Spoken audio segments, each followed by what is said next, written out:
È dedicato all'alpino Sante Dorigo, il gruppo delle Penne Nere di Soligo. Sante Dorigo era un nostro paesano che ha fatto la prima guerra mondiale, ha compiuto un assalto con la baionetta e più volte è stato ferito. Gli hanno conferito la medaglia d'oro al valor militare come età morto. In realtà era stato curato dagli austro-ungarici e alla fine della guerra è diventato una delle pochissime medaglie d'oro al valore conferite da vivo. Dorigo poi ha messo a frutto la sua esperienza alpina diventando anche sindaco, in quella simbiosi tra primi cittadini e Penne Nere che continua anche oggi. Gli alpini sono presenti e una forza attiva all'interno delle nostre comunità, un punto di riferimento non solo con noi amministrazioni comunali ma anche all'interno delle scuole, le attività che portano avanti anche con gli asili. Devo dire che sono veramente una presenza costante e fissa e incarnano perfettamente quella persona legata alla famiglia, all'affetto del tricolore, alla patria e alle tradizioni, quindi per fortuna che abbiamo gli alpini nei nostri paesi. Alpini che, pur appartenendo a gruppi diversi, si sentono parte di una stessa famiglia, nei valori di servizio delle proprie comunità. Facciamo sfalci erbe per le scuole, portiamo i ragazzi in gita nei posti di guerra e anche dove ci sono stati alluvioni per vedere, per non dimenticare. Portiamo gli alunni della scuola elementare Francesco Fabbri all'Isola dei Morti, quest'anno l'ultima attività fatta quest'anno. E oggi Soligo ha accolto altri 10 gruppi del quartier del Piave e non solo. Gagliardetti in festa a Barbisano, a Pieve, a Fara di Soligo, a Solighetto, San Maria di Feletto, Col San Martino, Fontigo, Sernaglia e Follina. Tutti pronti con marce, muli e soprattutto tanta allegria per vivere a pieno la Trivenete di Conegliano del prossimo fine settimana. Abbiamo fatto il pullman, nonostante sia vicino abbiamo fatto il pullman per evitare di spostarsi in macchina. Dopo abbiamo anche una mula, noi il gruppo di Fara che scende a piedi da Fara e va. Dopo abbiamo anche il coro. Abbiamo mantenuto lo zaino in spalla perché questo periodo è stato ricco per noi, pronti per la partenza per Conegliano, carichi di energia e di speranze sempre quando si va a affrontare un gruppo così. E saluto veramente, grazie di essere qui a Mattia Perencin, sindaco di Fara di Soligo. Apriamo questo lunedì 7 luglio 2025 ricordando la storia, l'importanza di questo corpo degli alpini che se non ci fossero dovremmo inventarlo, ma come anche altri corpi, però quello che riescono a fare loro, i numeri che riescono ad avere sono veramente incredibili. Forse c'è qualcosa che loro riescono a dire, a fare, che coinvolgono così tanto la popolazione, le famiglie. Vedete quando ci sono le sfilate, i numeri che riescono a fare. Noi ne sappiamo qualcosa con le nostre trasmissioni di Media Nord-Est. Allora, Sindaco Perencin, grazie intanto di essere qui. La mia domanda è semplice ma è anche molto articolata, nel senso che abbiamo sentito la storia, la guerra, il ricordo, soprattutto ricordare quello che è successo. Però io ho avuto, Dio ti salvi Perin, che lei conosce bene, assieme a uno storico, Luciano Sonego, il quale raccontava, avevo anche il sindaco di Valdobbiadene, ecco, la complessa anche burocrazia, la legge per mettere queste targhe che ricordano quello che è successo. È venuto fuori un caso, è stato denunciato, il signore, l'agricoltore che voleva mettere la targa addirittura è morto, diceva Sonego, secondo lui anche dallo stress subito, ecco, perché veramente non davano tregua. Ma com'è la storia? Allora la storia si deve vedere solo da una parte o la storia andrebbe raccontata, poi ognuno dovrebbe fare le proprie riflessioni e decidere da che parte stare? Ma il problema è la paura di mettere una targa, la paura di ricordare, la paura che succeda il finimondo se metto quella targa, quel ricordo. Lei cosa ne pensa, Sindaco? Intanto buongiorno a te e a tutti quanti gli ascoltatori, grazie per l'invito. Diciamo che apro volentieri il lunedì mattina con gli alpini, fatalità poi più tardi sarò proprio insieme a loro perché, scusami se mi permetto, ma proprio questa mattina si vanno a festeggiare i 40 anni di presenza nel territorio farrese del centro diurno per persone con disabilità, e proprio loro faranno la pasta asciutta appunto ai coristi che verranno a cantare proprio per i ragazzi più tardi. Quindi gli alpini sono una presenza attiva, una presenza fissa all'interno delle nostre comunità, e devo dire, ma non lo dico solo io, ma lo dicono tutti i colleghi e tutte le persone che vi lavorano assieme, se non li avessimo saremmo veramente in difficoltà, perché non ho mai sentito una volta che mi avessero detto no, non possiamo, no, non veniamo. Loro rispondono sempre presente. Per quanto riguarda la questione della storia, la storia purtroppo per certi aspetti viene vista alle volte solamente in una direzione, quando invece bisognerebbe guardarla in maniera trasversale e con gli occhi aperti e liberi.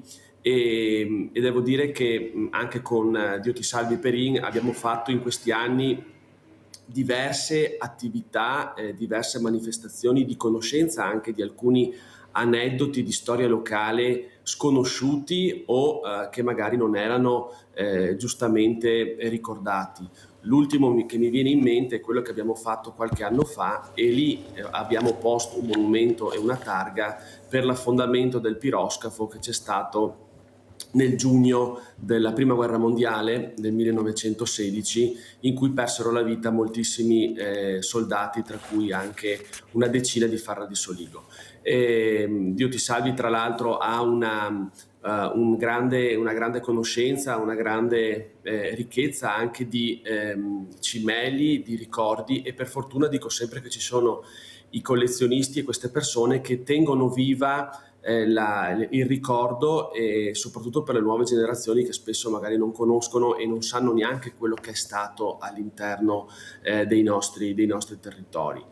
E scusami se mi permetto, io nel 2018 alla luce proprio anche di questo, cioè del fatto che si potesse perdere il ricordo o quello che è stato, ho pubblicato proprio come autore 2 libri sulla Prima Guerra Mondiale, uno proprio incentrato sulla memoria e il ricordo di tutti e 180 i caduti della Prima Guerra Mondiale, e un secondo invece sui soldati francesi che attraversarono il Piave a Pederoba e che furono proprio, diciamo così, salvati i primi reparti da alcuni soldati alpini di Farra di Soligo che si trovavano in quella zona e che hanno coperto la traversata. Quindi questo per dire che ricordare è importante, vedere la storia non con un'ideologia politica, ma vedere la storia come è stata veramente, anche per evitare di fare degli errori e soprattutto di modificare anche quelle che possono essere state le carte in tavola. Però io lo dico tutte le mattine, Sindaco, siccome abbiamo sentito il servizio, questo alpino che ha parlato, noi portiamo i ragazzi delle scuole, raccontiamo la storia, io dico che non devo essere fortunato ad avere quel sindaco, quel gruppo che mi accompagna anche di volontariato, io devo avere quello che mi aspetta di diritto, conoscere, capire, essere curioso. E questo veramente non posso avere il sindaco o l'insegnante o quel gruppo, io devo avere tutto quello che mi aspetta di diritto, che è conoscere. Questo non va. Forse il sindaco alla politica a qualche politico, ecco, a qualche amministratore fa paura la storia, ha paura di inimicarsi qualcuno, ha paura chissà di cosa, ma la paura ormai regna sovrana dappertutto, ma dobbiamo aver paura anche di raccontare la storia, nonostante quello che ci fanno vedere tutti i giorni, immagini che fanno rabbrividire di questi bambini che muoiono di fame, che muoiono uccisi, non sanno neanche il perché, sono nel posto sbagliato, nel momento sbagliato, nell'indifferenza totale, e chi dovrebbe anche intervenire, fermare. Cosa ne pensa, Sindaco? Sì, sono d'accordo con te. Secondo me più di qualcuno ha paura di dire le cose come stanno, e penso che sia invece obiettivo dire quello che è stato, perché appunto non si vada a ricadere in situazioni poco piacevoli. Devo dire che l'attività, se te pensi anche all'interno delle scuole stesse, se vogliamo parlare degli ultimi 100 anni di storia avvenuta nei nostri paesi nel mondo non viene neanche più trattata a scuola. Quindi forse una riflessione va fatta anche su questo. Non si può arrivare solamente a toccare marginalmente la seconda guerra mondiale e poi dalla seconda guerra mondiale ai giorni d'oggi non parlarne e parlarne solamente perché si sente al telegiornale le notizie di tutti i giorni. Cioè, anche per la cultura dei nostri ragazzi e per la conoscenza dei nostri ragazzi stessi, penso che bisogna raccontare le cose in maniera trasversale e fino ai giorni nostri, anche per avere un minimo di base culturale e di conoscenza di quelli che sono, di quello che siamo oggi, sulla base di quello che è stato ieri. Quindi una riflessione su questo va sicuramente fatta. Abbiamo Rinaldo da Venezia in linea, vai Rinaldo. Eccolo qua. Rinaldo! Ciao Mirella e buongiorno ai tuoi ospiti, il tuo ospite. Giustamente quello che dice il sindaco, quello che dice il sindaco è vero, giusto, e la storia bisogna insegnarli, è giusta ai figli, perché i figli non sono ignoranti, li capisce benissimo, e se bisogna che non i partiti che da essere, i partiti se ne parte, gli insegna la storia come ti vuoi.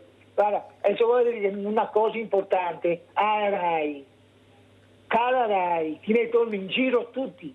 Chi ne fa vedere agli altri anziani che siamo a casa, che non potevano muoversi, programmi di 10, 15 anni fa, ancora con questa domenica che faceva schifo, vergogneve, paghiamo un canone, dovremmo poter dire una parola, vada qua, da Mirella e mi insegna a vivere, va bene, e in più non paghiamo una lira.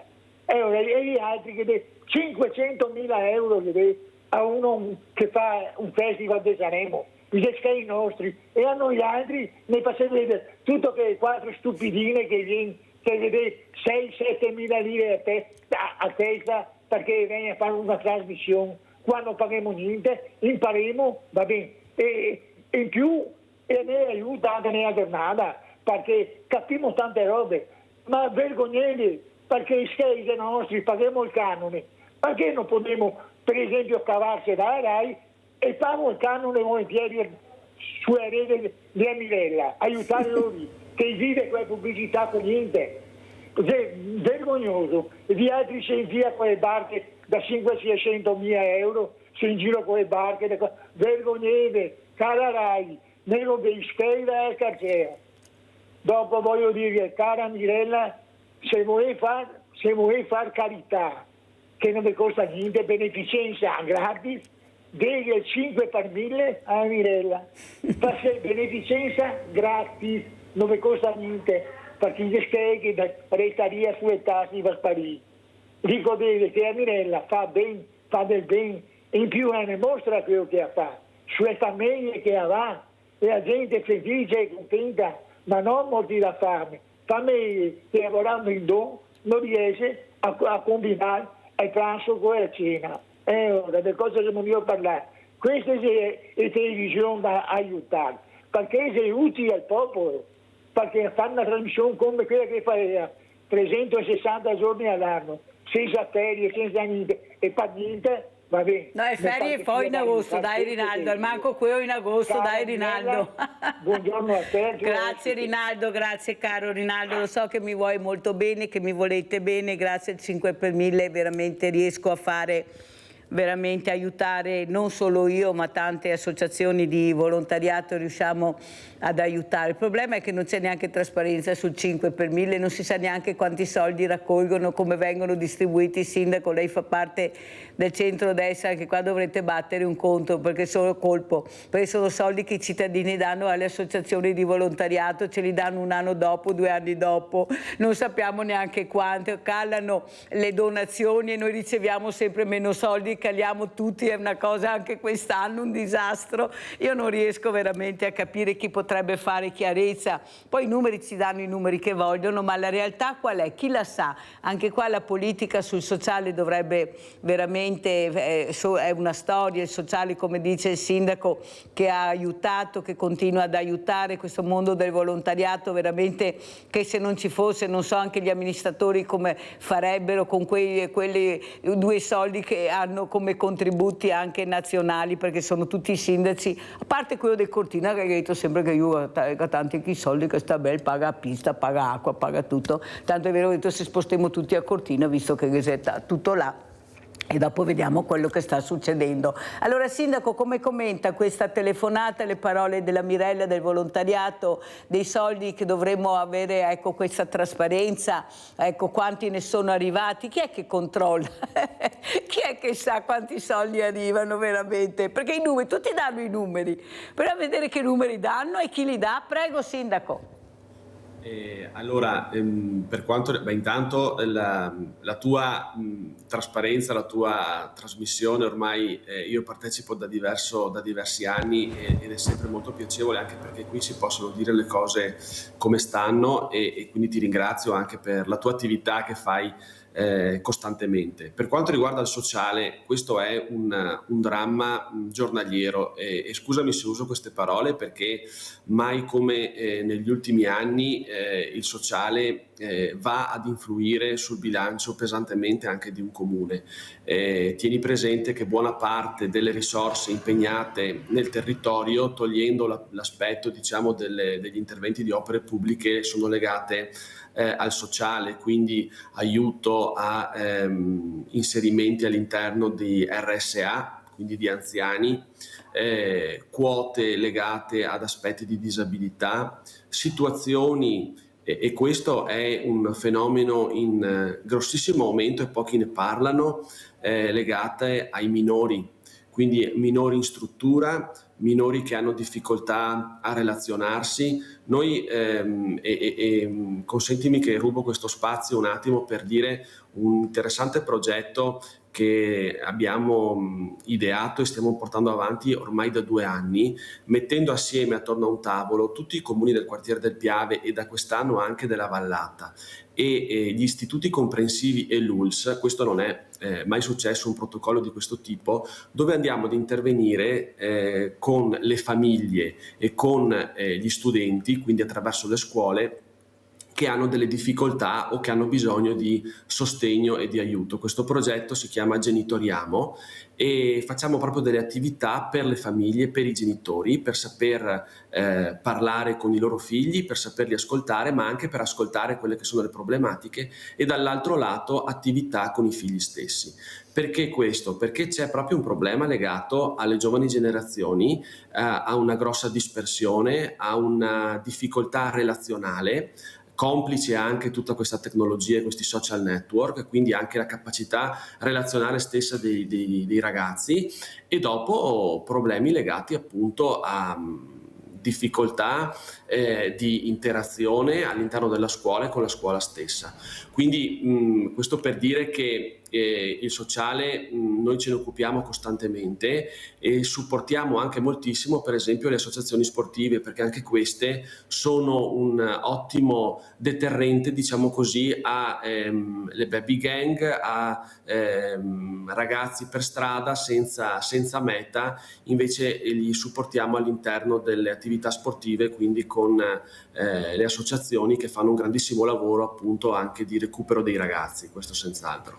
Allora andiamo a vedere, visto che il sindaco Perencin aveva visto lungo, molto lungo, e mi complimento con lui, aveva dato allarme fondi PNRR. Andiamo a sentire, era il 2024, poi cosa è successo nel 2025. Andiamo a sentire.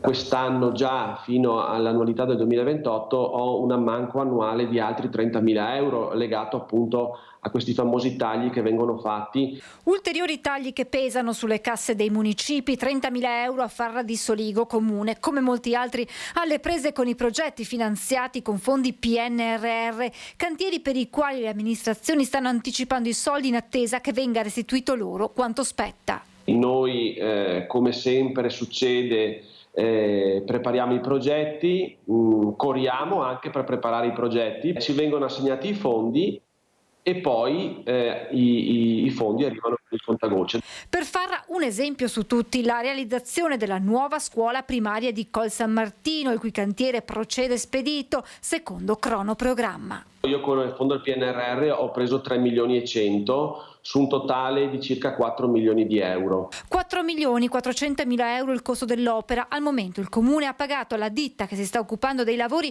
oltre 1 milione e 600 mila euro. Di questi 729 mila euro sono i fondi PNRR che il Comune ha anticipato e che lo Stato dovrebbe restituire. Noi continuiamo ovviamente a mandare al Ministero tutti quanti gli stati di avanzamento perché ovviamente speriamo di prendere quanto prima possibile tutti quanti la parte che ci spetta. Situazione preoccupante la definisce il sindaco anche in vista dei bilanci di fine anno. Nei nostri comuni, pensi il mio di 8.500 abitanti, se dovessero esserci dei ritardi o non arrivare dei fondi, è chiaro che io dovrò anticipare, ma come li anticipo? Dover anche anticipare magari importi importanti come questi inizia davvero insostenibile, quindi i bilanci che fine faranno? In questo scenario potrebbe essere necessario sacrificare qualche voce, fermo restando che sociali e opere pubbliche non si toccano e che non ci saranno ulteriori aggravi per le famiglie.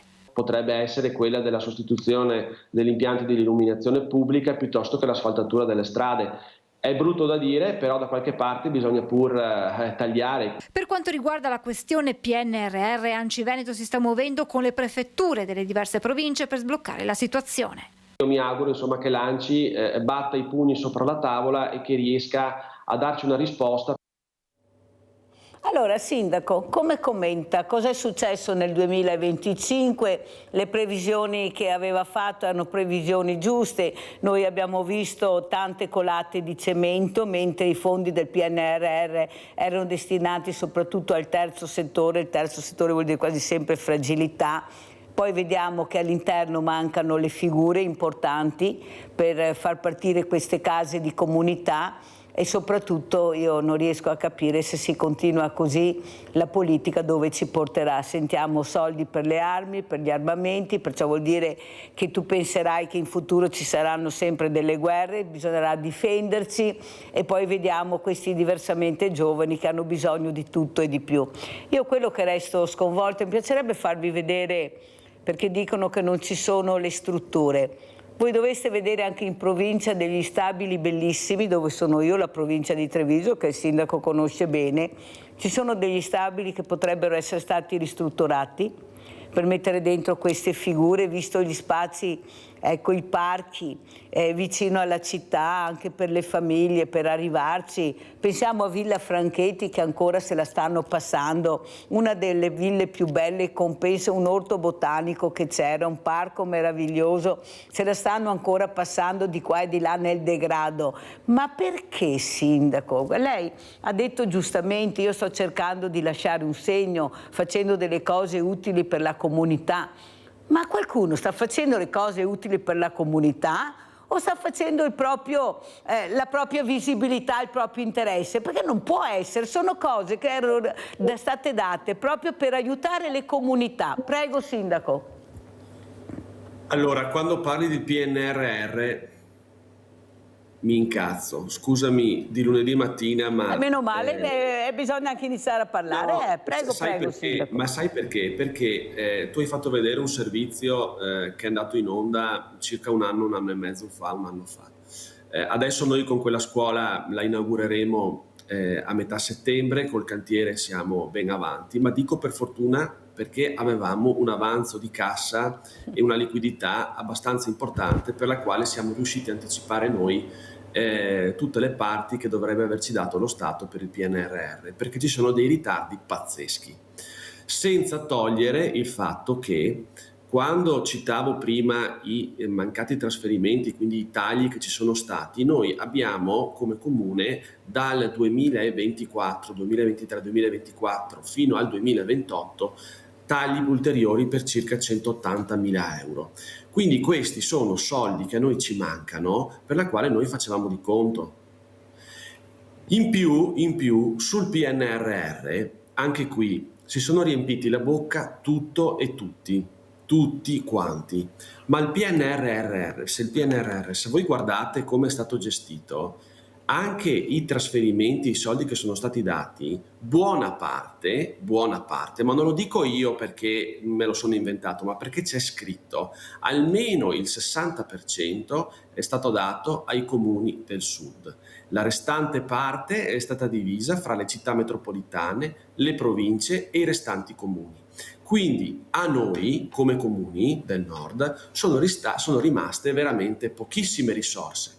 I soldi che ho preso io come comune del PNRR sono quelli del secondo riparto, cioè della seconda tranche di fondi non utilizzati dal sud perché probabilmente non erano in grado di capire come gestirli o probabilmente non ne facevano di conto, per la quale sono stati rimessi in circolo e li abbiamo presi noi. Ma allora io dico, siamo un'Italia tutta uguale, tutta unita o solamente quando interessa? Sul PNRR, per fortuna io ho preso questa piccola parte, però guardate che ancora non è chiusa la questione, perché dobbiamo rendicontare entro fine 2025 e la situazione non è assolutamente rosea. Poteva essere veramente una grandissima opportunità per tutti i territori, una grandissima opportunità di rilancio, di sostegno al terzo settore, di sostegno ai comuni, di sostegno alla sanità. Invece purtroppo viene sempre gestita in maniera centralistica e male. Che se invece avessero sentito e ascoltato i comuni, io lo dico sempre, prima di fare una norma, parlate con le amministrazioni comunali, parlate con la gente, parlate con l'ultima, tra virgolette, ultima catena, l'ultimo scalino, con noi, per capire quelle che sono le esigenze veramente della quale il territorio ha bisogno. Invece Sindaco, mi scusi, Sindaco, ma lei fa parte del centrodestra o sbaglio? Io faccio parte degli amministratori. No, faccio parte dai, del Sindaco, popolo, dai, centrodestra, centrosinistra no, Sindaco, dai, centrodestra. No. Allora, al governo c'è il centrodestra. Avete i referenti, parlo in generale naturalmente, dove queste cose che lei sta dicendo dovrebbero essere riportate dagli addetti ai lavori, perché noi li paghiamo queste persone, questa pletora di persone che gira attorno a tutti quello che sono i ministri, segretari, sottosegretari, di tutto e di più. Cioè allora dov'è l'inghippo? Dov'è che si rompe la catena, Sindaco? Dove si rompe la catena? E chi è che non riesce a gestire veramente anche questi progetti? Io ho sentito dei sindaci che hanno perso i fondi nonostante progetti portati per fare gli asili, hanno perso, non è arrivato, non sono riusciti ad avere questi soldi. C'è qualcosa che non va. Sindaco, poi sentiamo che danno 4 milioni a una persona che ha detto che farà dei film. No, bisogna anche dirle queste robe qua, no? Ecco, siccome sono soldi nostri, però nessuno dice, se non veniva fuori sto scandalo, nessuno sapeva. Ma di chi è gestito il denaro pubblico? Chi è che decide dove andare a parare, con chi, a chi dare questi soldi? Perché è inaudito quello che sono i nostri soldi. Noi abbiamo famiglie che non arrivano con 2 lavori che non arrivano a fine mese, ma pagano le tasse e sono i soldi che qualcuno riceve a livello nazionale per essere distribuiti indipendentemente dai fondi del PNRR. Le nostre tasse, ma vai a vedere sul bilancio, vai in internet, no, tu spieghi dall'A alla Z i soldi che sono arrivati, come li hai distribuiti, quanto hai dato alle regioni, le regioni a chi hanno dato i soldi. Perché è un caos, Sindaco, bisogna iniziare a parlare, a svegliarsi. Il mio programma si chiama Sveglia Veneti, perché dobbiamo svegliarci anche voi. Siete un esercito, perché avete le persone che vi hanno votato con voi avete gli eserciti, ma come dico tutte le mattine, per me siete tiepidi, ma come avete i referenti e non sappiamo neanche chi sono, quelli che gestiscono questa macchina micidiale amministrativa, soprattutto anche nazionale, non sappiamo, non li conosciamo. Fra poco ci saranno le elezioni, noi avremo listini con nomi e cognomi, non sapremo neanche chi sono, magari, perché funziona così, ma le sembra giù i curricula. Chi gestisce? Bisogna essere preparati, o sbaglio, Sindaco? Prego. Sì, sono d'accordo, io non mi sono mai tirato indietro a prescindere che il governo fosse di centrodestra o di centrosinistra, ho sempre scritto lì dove c'era un problema e anche col PNRR ho scritto penso a tutto il governo e ai vari governi perché è un pezzo che giriamo attorno con questa storia, proprio per denunciare questa cosa, per dire che insomma non possiamo sempre essere cornuti e mazziati. Per quanto riguarda la questione legata a quelli che sono i nostri rappresentanti, sono pienamente d'accordo con te.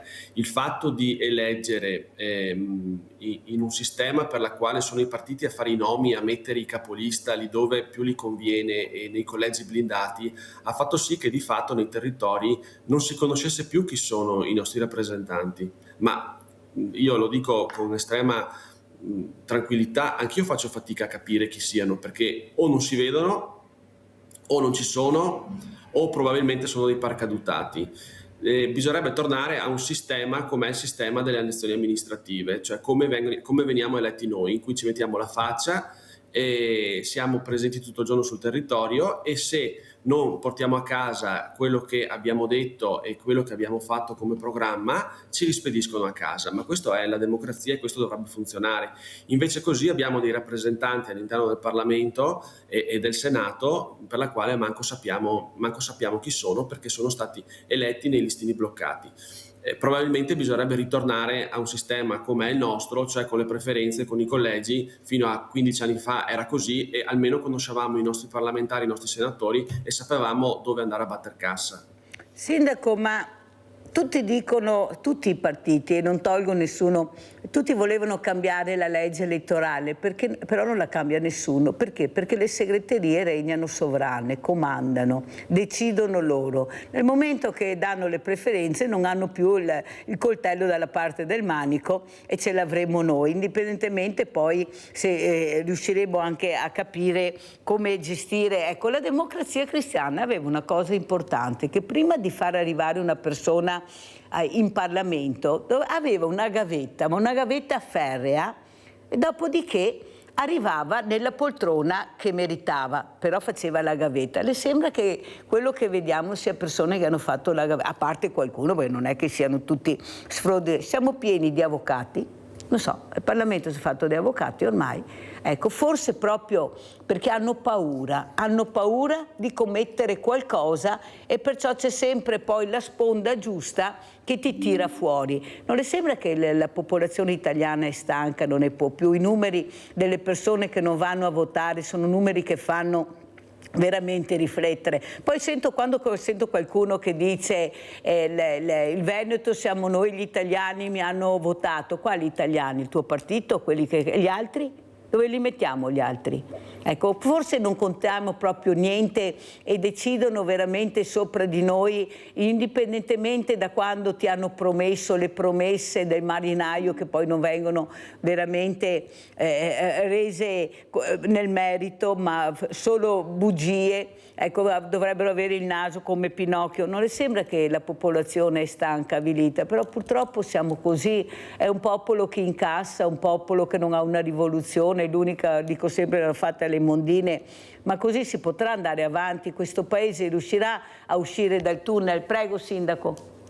Allora, per quanto riguarda la prima parte del tuo intervento, sono d'accordo con te. Io sono arrivato ben dopo la Democrazia Cristiana, però per quello che ho potuto studiare e leggere, la Democrazia Cristiana preparava anche, dopo nel bene o nel male che potesse essere, preparava comunque i politici o gli amministratori del futuro, nel senso che facevano la gavetta come giusto che sia, cioè il consiglio comunale, assessore, sindaco, consigliere provinciale e via dicendo. Solo così uno capisce anche quella che è la materia, quello che vuol dire, tra virgolette, sporcarsi le mani, nel senso di conoscere i temi veri, i problemi veri, quelli che la gente viene costantemente a parlarti, a dirti. E invece così, catapultati in Parlamento senza nessuna esperienza a livello territoriale, possono portare solamente l'esperienza magari lavorativa, quindi quella del proprio settore, non quella conoscenza fatta dalla periferia, fatta sulle strade, di capire veramente quali sono i problemi reali. E questo lo vediamo, perché lo vediamo con le leggi che vengono fatte, con le norme che vengono fatte, il fatto di non conoscere come funziona la macchina amministrativa che poi deve andare ad applicarla, in questo caso i comuni. che sono praticamente la struttura portante, la colonna vertebrale dello Stato, se vogliamo così dire. E il fatto che ormai buona parte della popolazione non vada a votare, questo è un segnale, ma non da oggi, ma già da tempo importante. Ormai che non va a votare è quasi la maggioranza della popolazione. Questo è un segnale preoccupante, perché significa proprio quello che dicevi tu, cioè il fatto che manca proprio quella voglia e quella trasparenza di dare il proprio voto, di dare la preferenza. Quindi la mancanza proprio anche di simpatia, di empatia stessa con le istituzioni. Questo è un problema senz'altro, perché di fatto la rappresentatività deve essere sempre al massimo, però questo è un segnale che non va sottovalutato. Allora andiamo a vedere anche questa casa comunità a Fara di Soligo, sentiamo anche Perenzin col direttore Francesco Benazzi e poi lo commentiamo.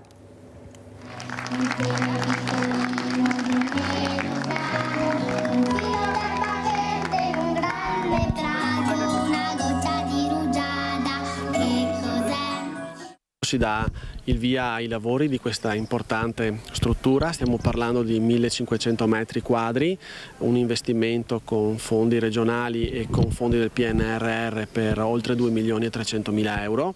Posa simbolica della prima pietra della casa di comunità del quartier del Piave. Il cantiere interessa la struttura adiacente alla RSA Bombozzolla a Soligo. Lavori di ristrutturazione già cominciati che dovrebbero terminare tra circa un anno, quando è prevista l'inaugurazione. Si tratta di una struttura sanitaria di livello intermedio per garantire l'assistenza a un bacino di quasi 50.000 abitanti. A livello strategico, così come è posizionata, è fondamentale, perché qui stiamo parlando del centro di fatto, quindi anche a livello logistico, a livello di spazi, ma a livello anche di accessibilità e di viabilità è sicuramente un valore aggiunto. Dallo specialista cardiologo, lo specialista pneumologo, ma poi avremo anche la possibilità di fare radiodiagnostica, avremo la possibilità di fare dei raggi alle persone e poi una serie di esami ematochimici, quindi avremo anche la possibilità di fare dall'emocromo per arrivare a qualsiasi altro esame. Quella del quartier del Piave è una delle 17 case di comunità che sorgeranno nel territorio trevigiano. Obiettivo: fornire assistenza ed essere un punto di riferimento di sanità territoriale. Una sanità a misura di cittadino adatta a trattare anche i disturbi cronici, riducendo così liste d'attesa e lunghi viaggi negli ospedali più vicini. Un polo strategico che mira ad accompagnare i pazienti in percorsi che vanno dalla cura alla prevenzione. L'idea è quella di essere qui, di ritrovarci qui a giugno per poterlo inaugurare, ovviamente con tutta una serie di nuovi servizi che andranno a beneficio dell'intera comunità. Eppure, Sindaco Perenzin, ho avuto diversi medici di medicina generale i quali hanno detto che saranno uno flop. È già successo in Francia, mi sembra, che queste case di comunità non sono decollate e succederà anche qui. Abbiamo sentito 17 solo nel nostro territorio. Non abbiamo medici, non abbiamo infermieri, non abbiamo OS. Eppure lei però ha fatto una cosa importante, indipendentemente da quello che abbiamo sentito, lei ha pensato ai diversamente giovani, a queste figure molto importanti per cercare di eliminare anche queste liste di attesa, perché guardate che per entrare è un disastro, non ci sono posti, non c'è la possibilità di avere persone veramente altamente qualificate all'interno, non ce ne sono. Prego, ecco, e come va questa casa di comunità? Prego, Sindaco. Allora, la struttura è quasi pronta, sono andato a vederla nei giorni scorsi, probabilmente sarà inaugurata a settembre-ottobre. Mi riaggancio a quello che dicevi tu all'inizio della trasmissione, cioè sul fatto del recupero dell'esistente. Quella lì era una proprietà, allora a fianco sorge il Bombozzolla, che è la casa di riposo. Quell'altra struttura dove si sta facendo la casa di comunità era una proprietà dell'ULSS di fatto chiusa, quindi c'è stato un recupero completamente dell'edificio, per cui zero consumo di suolo, ed è stato ampliata l'offerta. Sindaco, la fermo un secondo solo perché ho una telefonata, se no mi cade la linea, devo andare anche in pubblicità, ma poi continueremo naturalmente il discorso molto importante. Abbiamo Omar da Mallo. Ciao Omar. Ciao Mirella. Ciao. Ciao. Prego.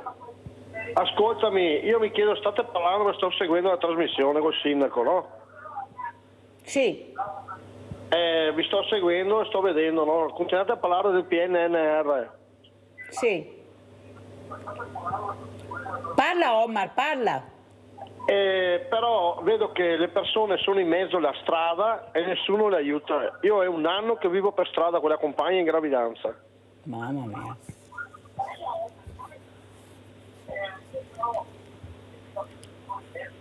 Ma come mai Omar? Cos'è successo che sei finito in una strada con la tua compagna? Ho perso il lavoro. Cosa facevi? Facevo l'aiuto cuoco. E come aiuto cuoco non riesci a trovare un lavoro? Sto cercando e tutti quanti mi dicono per l'età e tutto quanto. E non Quanti so anni più hai? cosa fare. 55. E non ti assumono come aiuto cuoco? Sto cercando dappertutto, mi sono trasferito, adesso sto girando qua a Malio a vedere. No, i conti non tornano, io lo dico sempre, c'è qualcosa che non va.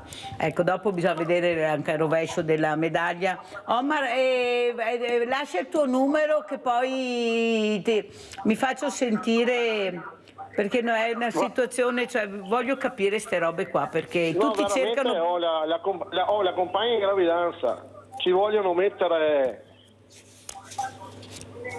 Vai.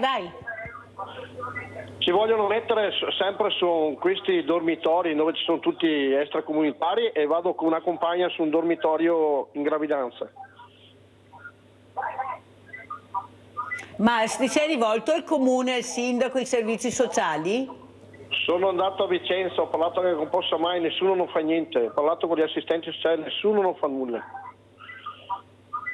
Allora Omar, lascia il tuo numero che poi vediamo, anche perché una donna, ecco, appunto con questa compagna in gravidanza non va assolutamente bene sta storia. No, non va assolutamente bene, non va, indipendentemente della loro storia, della loro condizione, qui stiamo parlando di fragilità. Omar, lascia il tuo numero che poi ti richiamo e vediamo se riusciamo a darti una mano in qualche maniera, perché è una situazione da... veramente non può essere questa notte abbiamo dormito in mezzo a un campo. Perfetto. Beh, al fresco, ma ripioveva anche. No, Gadiluvia. Ecco, Gadiluvia. Ciao Omar, grazie. Ciao. Lascia il tuo numero. Vede sindaco, io so dopo che c'è un rovescio della medaglia, lo so, non c'è niente da fare. Ma vede, io quello che riesco a dire è che io cerco di aiutare gli ultimi, quelli che nessuno guarda, quello che nessuno sente e che nessuno vuole vedere. E sono tutte quella pletora di persone che paghiamo perché non ci sono soldi, perché non ci sono le strutture. E cosa facciamo? E cosa facciamo di queste persone?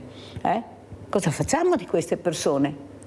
Ecco, è una testimonianza molto importante, perché quando la Mirella vi racconta le cose al mattino che vede, che sente, poi arriva la telefonata che supporta quello che vi dico.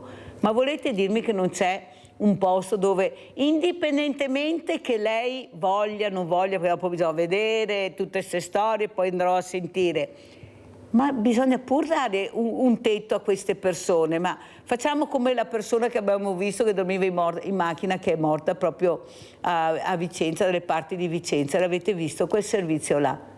Avete visto quell'uomo cosa diceva? Era uno dei nostri, poveretto, ho perso tutto, è morto.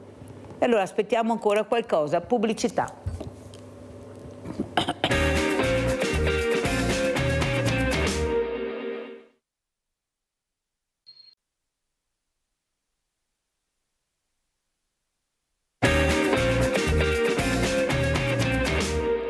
Sindaco, come commentiamo questa telefonata? Se lei avesse Omar di fronte, cosa potrebbe dire?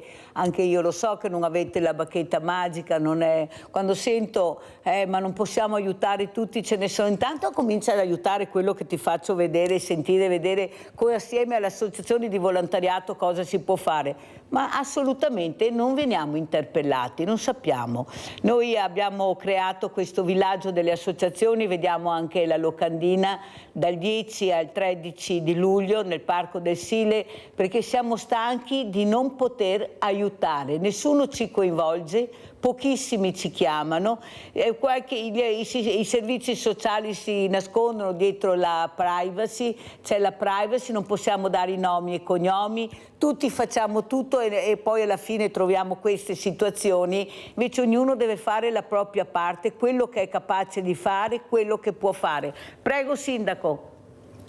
Sì, è quello che dicevo prima legato al sociale. Io adesso non conosco questo caso, sicuramente una soluzione la si trova, nel senso che bisognerebbe capire bene la storia e quello che sta passando questa persona, ma lo consiglio di andare veramente ai servizi sociali dal sindaco, perché mi fa strano che chiudano le porte in faccia così. Insomma, noi di solito le affrontiamo fin da subito, in più se c'è anche una donna incinta, voglio dire, non è che si può far finta di non vedere.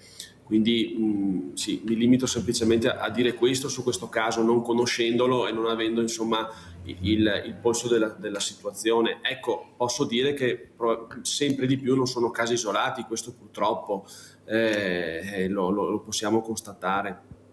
Bene, poi verificherò naturalmente e cercheremo di capire qual è la situazione di Omar. Neanche noi abbiamo la bacchetta magica, però almeno cerchiamo di ascoltare bene, di capire come aiutare queste persone in forte difficoltà, in emergenza, in un'emergenza abitativa incredibile.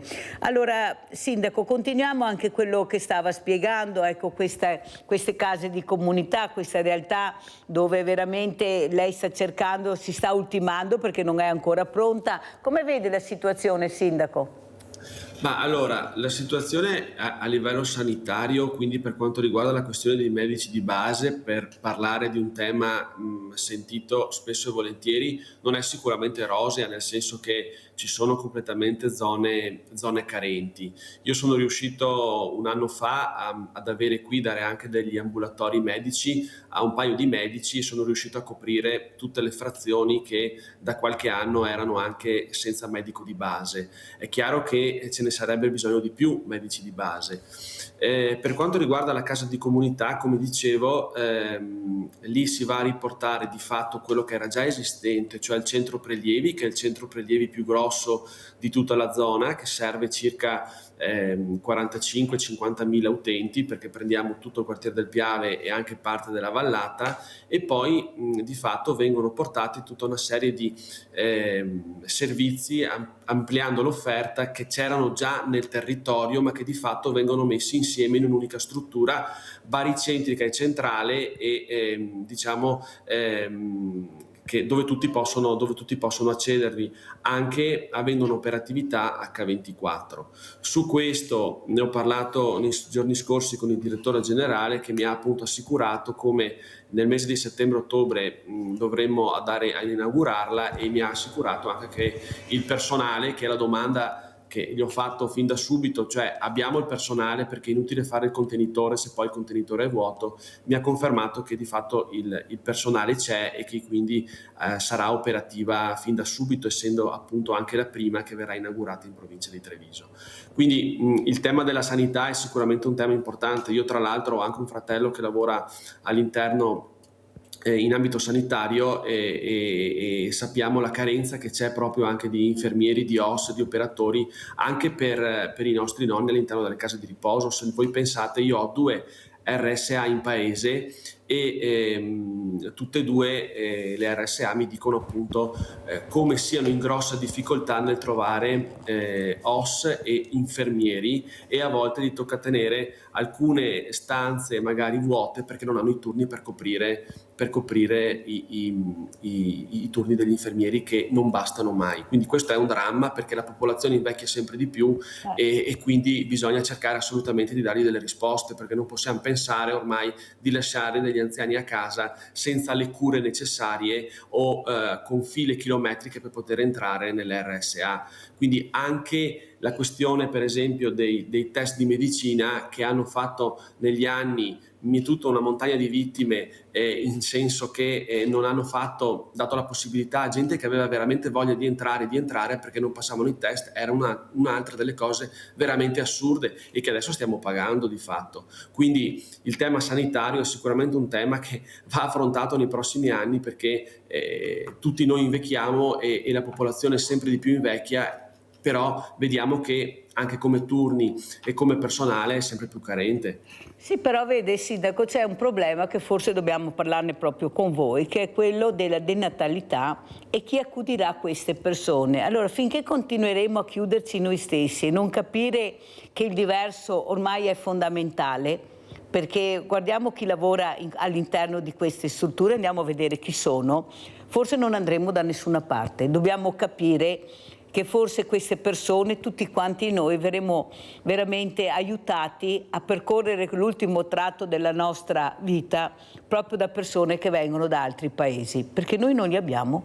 È inutile che ce la giriamo, non li abbiamo, i numeri non ci sono. E questa che è inutile che ce la raccontano. Noi italiani non abbiamo più i numeri per accudire le nostre persone diversamente giovani, con tante patologie, completamente sole, e poi continuiamo a guardare in una parte che non ci porta da nessuna, che non c'entrerà nessun obiettivo. O vogliamo capirlo o no. Sindaco, come chiudiamo? Sì, chiudiamo che questo è sicuramente un punto interrogativo importante, perché, ripeto, la popolazione italiana invecchia, il personale che c'è non basta. E dopo c'è anche da dire un'altra cosa, che al di là dell'italiano o meno, per fare questo lavoro bisogna avere una vocazione, bisogna amare le persone, bisogna essere... guardi Sindaco, la politica proprio insegna, dovrebbe dare l'esempio, la vocazione della politica. No Sindaco, meglio che chiudiamo, lasci perdere la vocazione, la prego Sindaco, perché lasciamo perdere, perché sennò veramente mi arrabbio. Chi dovrebbe dare l'esempio sulla vocazione e cercare di trovare queste soluzioni? Guardate, dalla quarta potenza mondiale dove siamo arrivati non possiamo dare la colpa all'ultimo governo, più di qualcuno ci ha messo lo zampino. Sindaco, i saluti e poi andiamo via.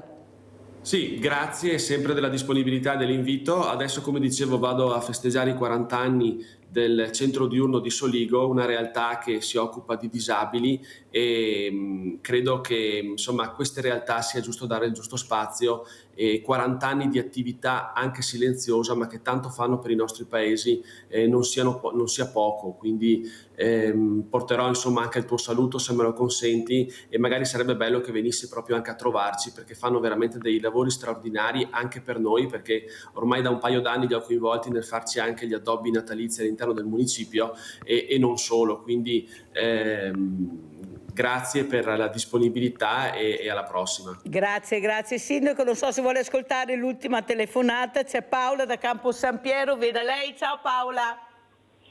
Ciao Mirella, buongiorno anche al tuo ospite. E volevo dire che sì, è giusto meravigliarsi, però ultimamente non so se... fa leggi, la legge che ha fatto, che permette a praticamente legalizza e a truffa all'INPS e all'INAIL su infortuni del lavoro da non pagare se succede qualcosa, insomma.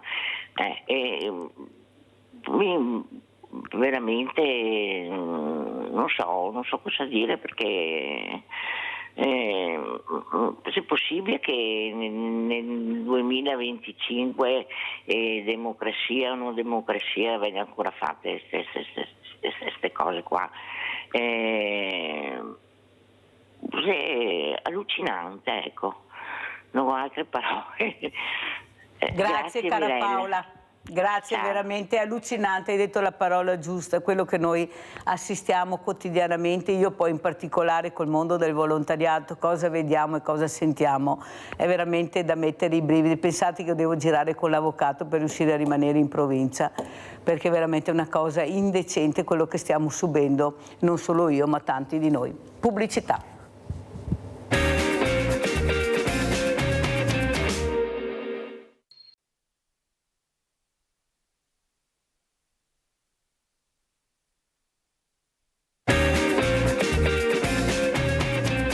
Adesso vi porto a Caserta, dove ci sta aspettando la dottoressa Angela Maffeo. Buongiorno dottoressa, grazie di essere qui. Si presenti dottoressa, prego.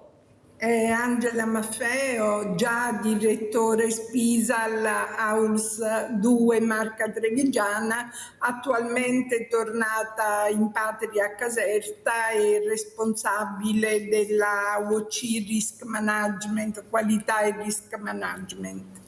Allora, dottoressa Maffeo, ci spieghi bene cosa sta succedendo? Lei che ha toccato con mano anche il nostro territorio, lei che sa di cosa si parla, perché noi abbiamo bisogno di sentire persone competenti, preparate, perché non riusciamo più a capire dove sta la verità. Grande tecnologia, ma troppi incidenti, troppi infortuni, troppi morti. Di chi è la colpa? Si passa sempre il cerino, c'è molta superficialità anche nel lavorare, questo è vero, ma ci dovrebbe essere anche chi controlla, oltre che voi. E per legge c'è questa figura, ma c'è o non c'è? Dottoressa Maffeo, lei come vede la situazione? Non so dirle la situazione attuale della ULS 2, chiaramente il settore degli infortuni nei luoghi di lavoro è un settore sempre molto critico perché dipende da tantissimi fattori. Certo, il controllo del territorio con la presenza attiva anche presso gli imprenditori, presso le attività produttive, porta sicuramente dei risultati di sicurezza. Però non possiamo assolutamente trascurare l'accidentalità, non possiamo trascurare il turnover dei lavoratori, spesso anche stranieri, come già diceva con il sindaco, stranieri che hanno avuto una formazione magari un po' superficiale e quindi si moltiplicano un pochino le cose. Poi dobbiamo dire che negli ultimi anni c'è stata una evoluzione delle tecnologie così veloce, così accelerata, che chiaramente incide molto anche sulla possibilità di operare in maniera più tranquilla e più sicura. Dottoressa Maffeo, quello che però non riusciamo a giustificare sono i morti e gli infortuni gravissimi. Abbiamo sentito anche cosa è successo l'altro giorno, questo distributore saltato per aria, ma era a norma, era in regola, tantissimi morti, feriti e soprattutto anche con questo caldo, dottoressa.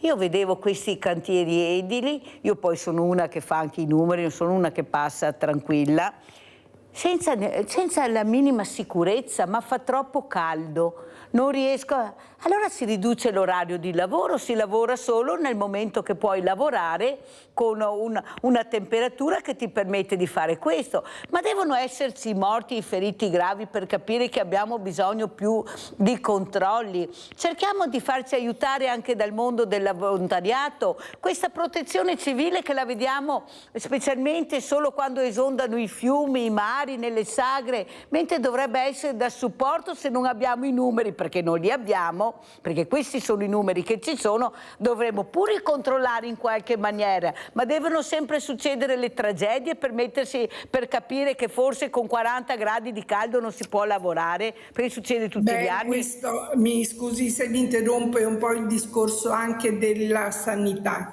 Io penso che la realtà si sta evolvendo in maniera così veloce che anche tutta la normativa che abbiamo è una normativa che ha bisogno di essere rivista e di essere in qualche modo contestualizzata a quello che stiamo vivendo. In Campania il governatore De Luca ha messo dei paletti per quanto riguardava gli orari di lavoro, lasciando uno spazio dalle 12 alle 16 di divieto di lavoro negli spazi aperti o dove ci fossero state delle temperature molto alte. forte.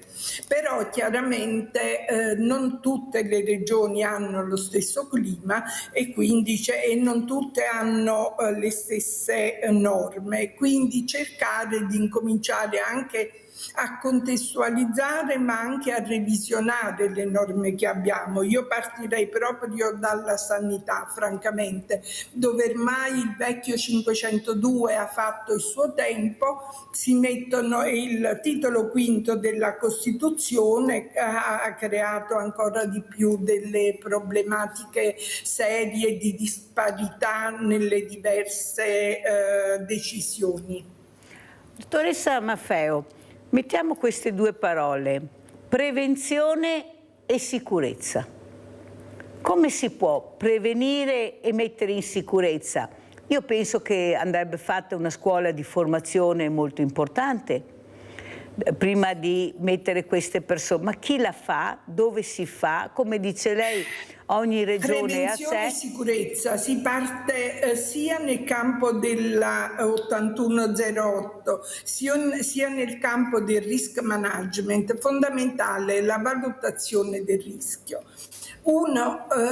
Il primo passo è la percezione del rischio. Purtroppo in molte situazioni il rischio non viene percepito come tale, sia per superficialità, sia per troppa competenza, perché molte volte quando si è molto competenti si sbaglia di più perché si pensa di poter bypassare le regole minime che normalmente devono essere osservate, e molte volte il problema è proprio questo, anche negli scoppi precedenti. Dappertutto noi vediamo spegnere la macchina quando si fa gasolio, si fa carburante, ma chi è che spegne la macchina quando si fa gasolio o carburante? Quasi nessuno. Sicuramente delle norme ci sono, c'è anche questo fattore di percezione del rischio. La fase successiva è la valutazione del rischio, che deve essere fatta necessariamente per le aziende nel documento di valutazione del rischio.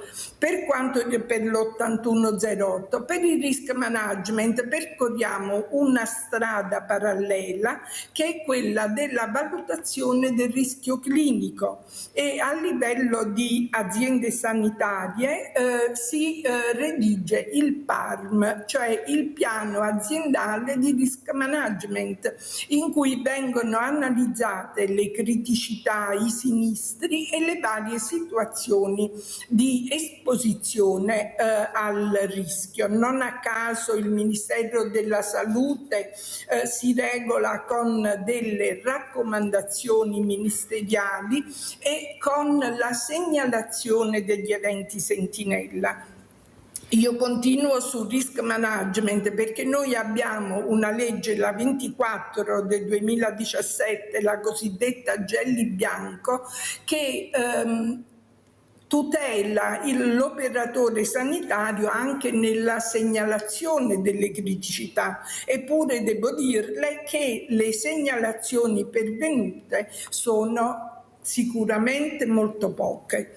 C'è una sottonotifica notevole, e così anche nel campo dell'8108, nel campo della sicurezza nei luoghi di lavoro. Avete sentito? Anzi, devo dire che Treviso, l'azienda di Treviso, era una delle più vivaci per le segnalazioni che pervenivano. Quindi la percezione del rischio da parte della popolazione e dell'utenza era ancora molto alta quando io sono stata lì da voi, e francamente me ne meravigliavo, perché nella mia zona, Caserta, la ASL Caserta, insomma c'è una certa diffidenza a segnalare. Abbiamo un po' di senso civico, è vero, non a caso abbiamo il più alto numero di associazioni di volontariato, dottoressa Maffeo. Prego, dottoressa, mi dica. Ho detto che abbiamo il senso civico, non a caso abbiamo il più alto numero di associazioni di volontariato. Questa la dice lunga su quello che è anche il mio territorio, che ringrazio. Saluto anche l'avvocato Sitran, Marco Sitran. Buongiorno avvocato. Buongiorno a voi. Buongiorno avvocato. Buongiorno. Allora, cosa ci racconta avvocato? Non so se ha sentito, stavamo parlando di appunto questi incidenti sul lavoro, queste morti, questi infortuni gravi, queste segnalazioni. Qua qualcuno passa il cerino, però ognuno dovremmo fare un po' la nostra parte, ecco, capire come fare anche un po' di prevenzione. La prevenzione si fa anche con la formazione per quanto riguarda quel lavoro all'interno di queste strutture. Prego avvocato. Lo stillicidio delle morti sul lavoro continua inesorabilmente, quindi mi pare che sì, la prevenzione sia un fattore importante, ma anche i controlli da parte dell'Ispettorato del Lavoro, che secondo me sono sempre pochi, anche perché il personale di riferimento è scarso rispetto alle aziende che sono da controllare.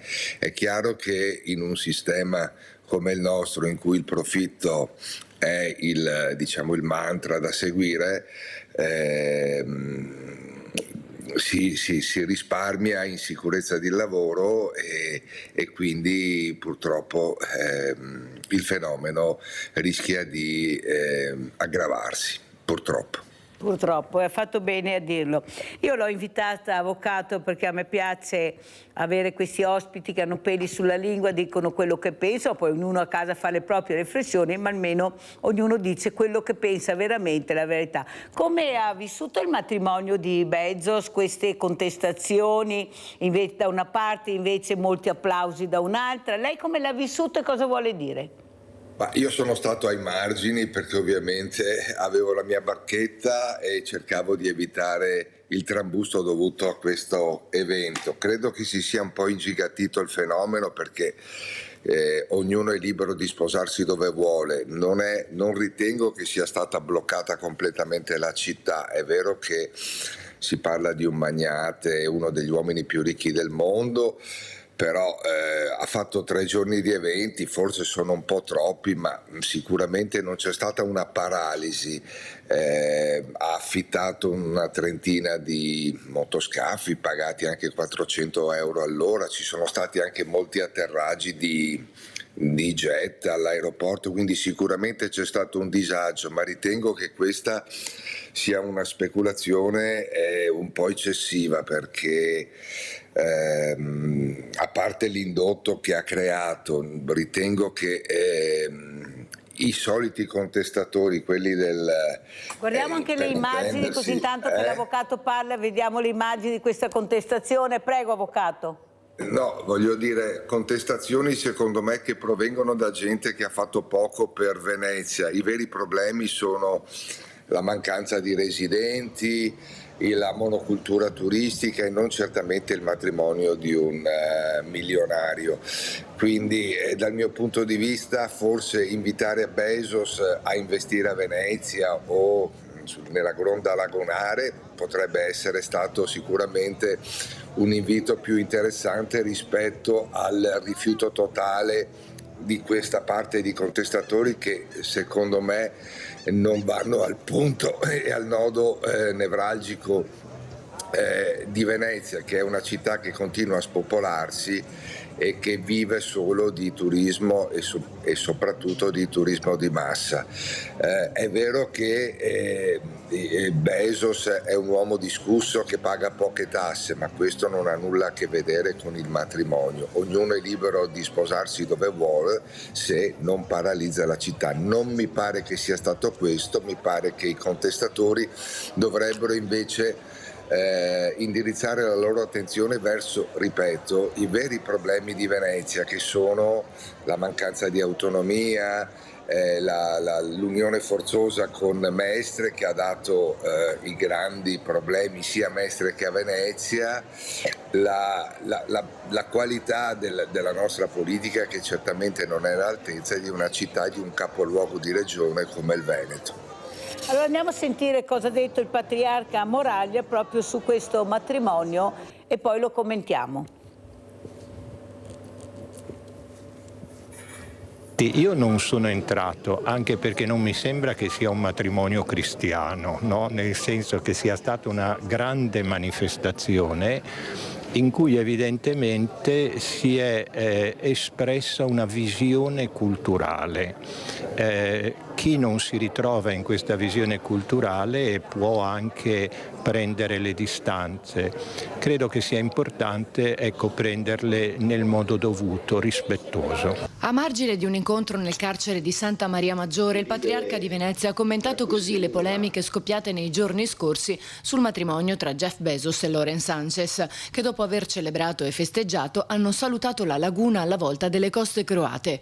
Mister Amazon però si è detto amareggiato per le polemiche che si sono venute a creare tra proteste e chi parlava di una città svenduta, al contrario di chi invece l'ha vista come un'opportunità. A fare il bilancio di queste giornate anche il prefetto di Venezia Darko Pellos. Chi voleva protestare entro le regole l'ha potuto fare, ha dichiarato. Gli ospiti hanno fatto quello che dovevano fare senza preoccupazione e la città non è stata blindata in modo che turisti e residenti abbiano potuto viverla serenamente. Sono stati garantiti i diritti di tutti, ha concluso, favorevoli e contrari, e la città ha fatto una bella figura dimostrando ancora una volta di essere in grado di reggere ogni tipo di evento. Ma all'indomani dell'evento dell'anno che cosa ne pensano i residenti?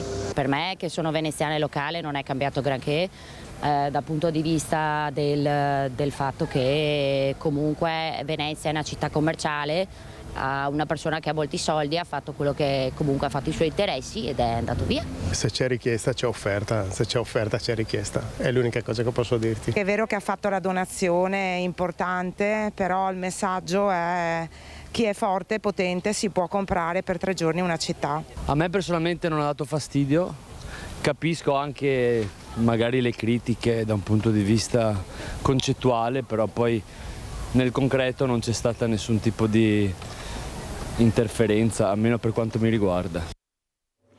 Ecco, il buon senso nel giudicare. Cosa ne pensa, avvocato? Penso che dobbiamo smetterla di speculare su questioni di poca rilevanza, perché Venezia è sempre stata una città in cui gli stranieri, i turisti e le persone da fuori l'hanno scelta per sposarsi.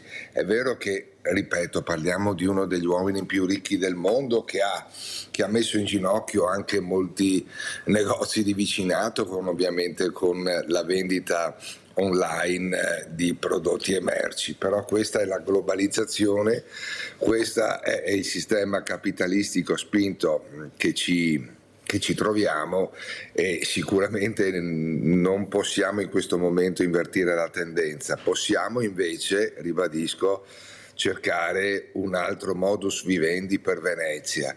Venezia può continuare ad ospitare matrimoni, ma deve sicuramente invertire la tendenza, essere ripopolata, avere uno statuto speciale, un'attenzione anche europea per poter attrarre nuovi residenti e imprese di qualità, perché di questo passo Venezia scompare, è sempre più una vetrina, e certamente il matrimonio di Jeff Bezos lo ha confermato. Dobbiamo riempirla di contenuti e di vivacità. Venezia si salva solo con coloro che la abitano, quindi ci vuole una nuova attenzione. Ci saranno le elezioni il prossimo anno. Centrodestra e centrosinistra mi sembra che stiano scaldando i motori, ma non si vede granché di nuovo all'orizzonte. Io mi auguro che ci sia una discontinuità con il governo di questi ultimi 10 anni a Venezia e ci sia davvero un'attenzione per l'ambiente, che non è stata un'attenzione che non c'è stata negli ultimi anni. Dobbiamo essere coraggiosi e dobbiamo pensare a una vera e propria rivoluzione in questa città, in questo comune. Abbiamo 2 città che convivono nella stessa amministrazione, dobbiamo dare attenzione a queste 2 città, uniti nella diversità, diversi nell'unità, ma con grande attenzione e con un rilancio della città metropolitana che in questo momento è chiusa in un cassetto. Allora, avvocato, mi dica cosa ne pensa, se eventualmente c'è questa possibilità per il governatore e il presidente Luca Zaia della Regione di diventare sindaco di Venezia. Prego. Io credo che Luca Zaia non abbia il coraggio di candidarsi a sindaco di una città che non ama troppo e non conosce a fondo. Credo che per lui sia più facile avere altri ruoli politici. Venezia ha bisogno di gente che si rimbocchi le maniche per tanti anni, perché è stata devastata, e forse ci vogliono persone che realmente conoscano la città e vogliano fare il suo bene. Luca Zaia ha sempre parlato di Venezia come museo a cielo aperto, quindi non credo che sia la persona adatta per dare nuova linfa a una città che è in agonia e ha bisogno di agevolazioni per offrire nuovi posti di lavoro e nuove case ai veneziani. Parlare di museo a cielo aperto, come ha fatto sempre Luca Zaia, non credo che sia una questione risolutiva, anzi forse potrebbe essere l'uomo che dà il colpo di grazia a una città dopo Brugnaro. Luca Zaia e Luigi Brugnaro, tra l'altro, sono stati gli artefici del fallimento del progetto di legge di iniziativa popolare per la suddivisione del comune, fatto ovviamente per dare un ruolo centrale e propulsore a Mestre come centro e cuore della città metropolitana e a Venezia uno statuto speciale. Loro due sono ovviamente più interessati a usare la città come brand, Luca Zaia come brand per la regione Veneto, che si chiama all'estero The Land of Venice, e Luigi Brugnaro per continuare a cementificare in Gronda Lagunare e creare soltanto nuove opportunità turistiche. Io spero davvero che Luca Zaia se ne resti fuori dall'amministrazione della città, anche se è un nome conosciuto, è sempre stato presente in tutte le sagre e sagrette di paese, è sempre a tagliare un nastro, è sempre a inaugurare un evento. Mi piacerebbe che invece lavorasse più sotto traccia nell'interesse dei veneti o di coloro che rappresenterà in futuro. Mi auguro davvero, davvero tanto che lui stia lontano da una città di Venezia che ha contribuito a desertificare. Allora, dottoressa Maffeo, bisogna conoscere il territorio, essere veramente consapevoli di quello che si dovrà fare, si dovrà andare a parare. Quanto è importante è il ruolo dello Spisal, dottoressa? Penso che sia tantissimo importante. Importante in che senso? Nel senso di un controllo e di un'assistenza alle imprese. La parte che invece è abbastanza limitante è la parte sanzionatoria di polizia giudiziaria. È lì che magari si è abbastanza rigidi e bisogna trovare un giusto mezzo, fare prima una parte di prevenzione, formazione, come diceva lei, da parte dello Spisal stesso, e poi intervenire in seconda battuta con la parte sanzionatoria. Invece spesso prevale quest'ultima parte, anche perché tutela, diciamo, come le cose come stanno, tutela di più l'operatore sanitario, perché non dimentichiamo che il tecnico della prevenzione è un operatore sanitario, e tutela anche la magistratura in un certo senso dalla sua parte. Però si è visto che tutto sommato, anche se può portare questo a un sistema un pochino più controllato, poi alla fine il sistema sanzionatorio non paga se non è accompagnato dalla giusta prevenzione e dalla giusta assistenza alle imprese. E questo è molto importante, la ringrazio per averlo detto. Ecco, abbiamo ancora parlato di prevenzione, di formazione, bisogna assolutamente mettere in atto queste parole, che non siano solo parole ma fatti, perché veramente dobbiamo lavorare per arrivare, ecco, a morti zero, anche se sarà molto difficile a mio avviso, perché come dice lei, qualcuno pensa di essere insuperabile, di sapere tutto, ed è quello poi che ci lascia le penne, come diciamo qua nel Veneto, proprio per la superficialità di non capire che la competenza può arrivare fino a là, perché dopo c'è il nemico dietro l'angolo e non sai quando lo trovi e come lo trovi. Dottoressa Maffeo, ma i giovani come li vede lei? Questo mondo giovanile che veramente si approccia al futuro anche nel mondo del lavoro. Ecco, a mio avviso qui andrebbe fatta più formazione grazie a queste scuole di formazione che ci sono, ma non basta, bisognerebbe accelerare di più, perché il futuro è nelle loro mani, loro adoperano questi strumenti, adesso c'è l'intelligenza artificiale, ma alla fine c'è sempre l'uomo che gestisce il tutto. Ecco, quanto è importante la formazione anche a livelli scolastici, non solo universitari o liceali, ma anche prima. Iniziare a capire l'importanza della sicurezza. Prego, dottoressa. Bisogna cominciare presto, bisogna cominciare in età molto giovane. Io mi occupo anche di Lega Italiana per la lotta contro i tumori, sono la presidente provinciale di Caserta e ci sono delle progettualità all'IRT che partono addirittura dalle scuole dell'infanzia. I giovani devono essere abituati, cosa che magari non abbiamo fatto con i loro genitori, fin dall'età più tenera.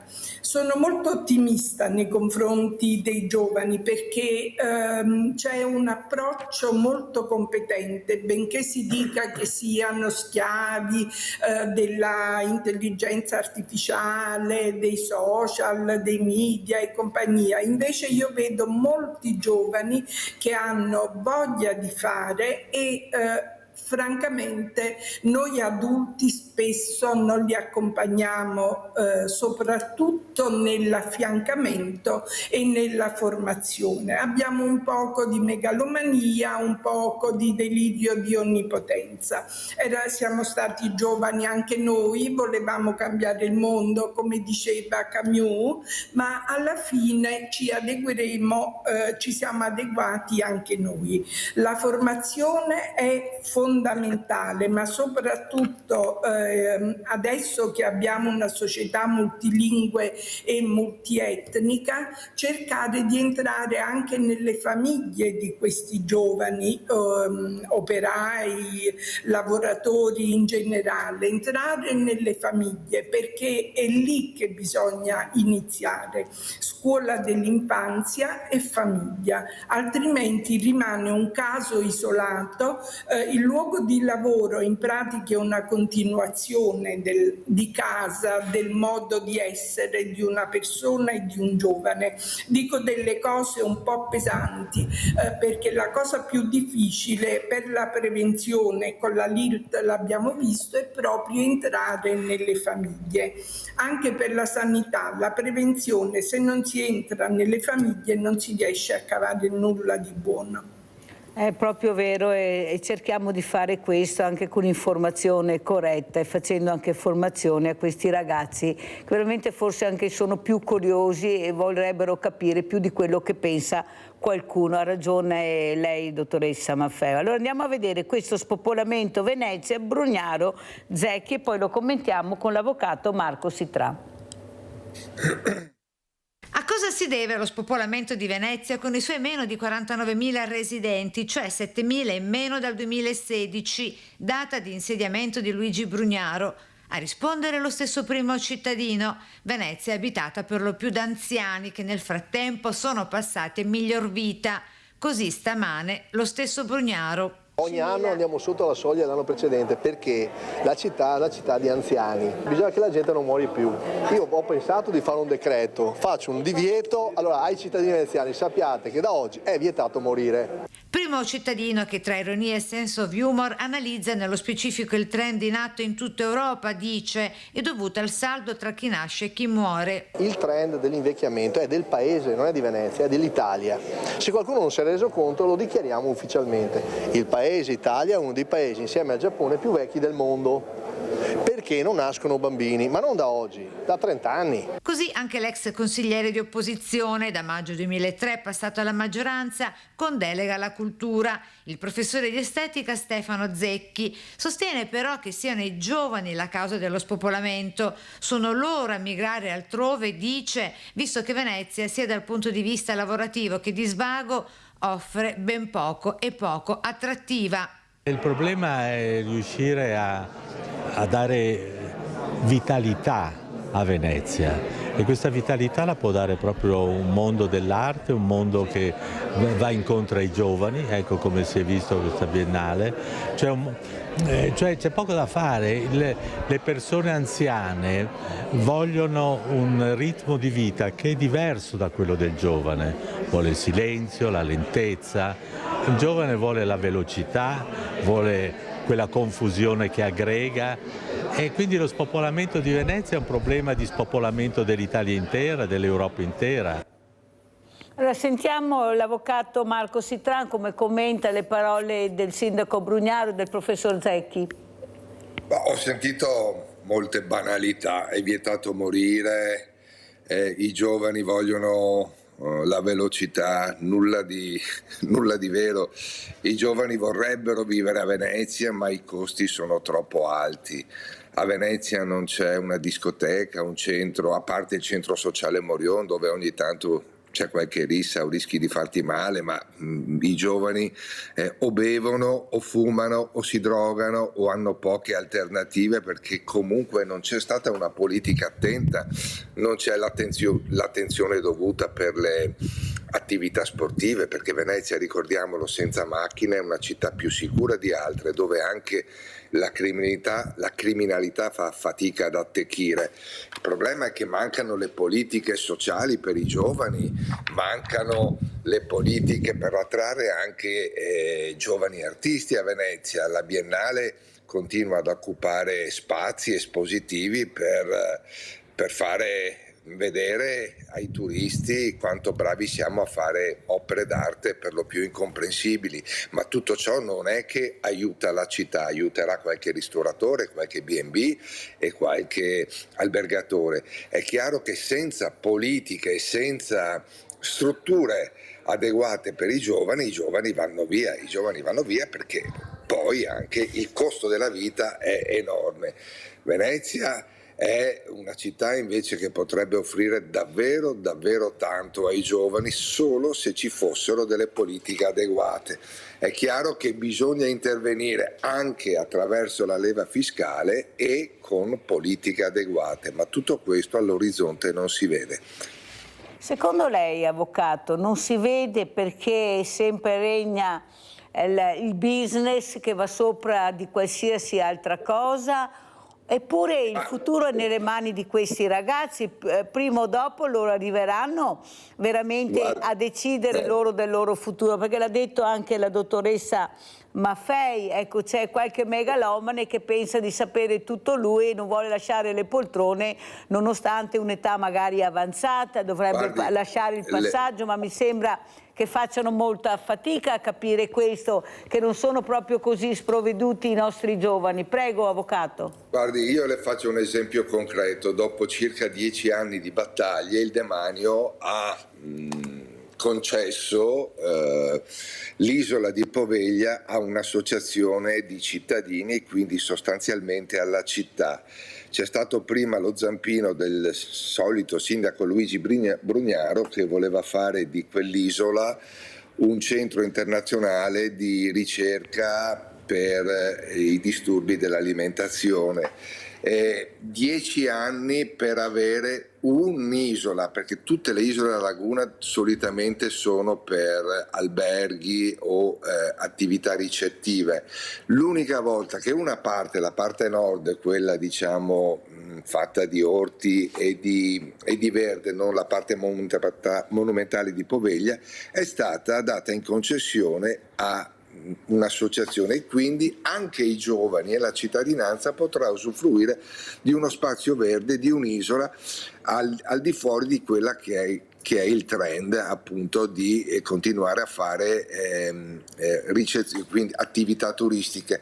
Se Venezia offre solo posti di lavoro per baristi, per camerieri, sicuramente non è un futuro roseo che può offrire ai giovani. Se Venezia invece si articola in più attività di ricerca, anche di svago, anche di arte, dando la possibilità ai giovani di risiedere a Venezia con affitti accettabili, con opportunità di lavoro, allora cambia tutto, perché i giovani vogliono il verde, vogliono la tranquillità, non è vero che vogliono in tutti i modi la velocità. Venezia è una città a misura d'uomo anche per i giovani, ma è chiaro che se è intasata da turisti e non gli si offre ai giovani nessuna opportunità al di fuori di quella di essere camerieri o baristi, è chiaro che se ne vanno per i costi e per la mancanza di opportunità lavorative interessanti.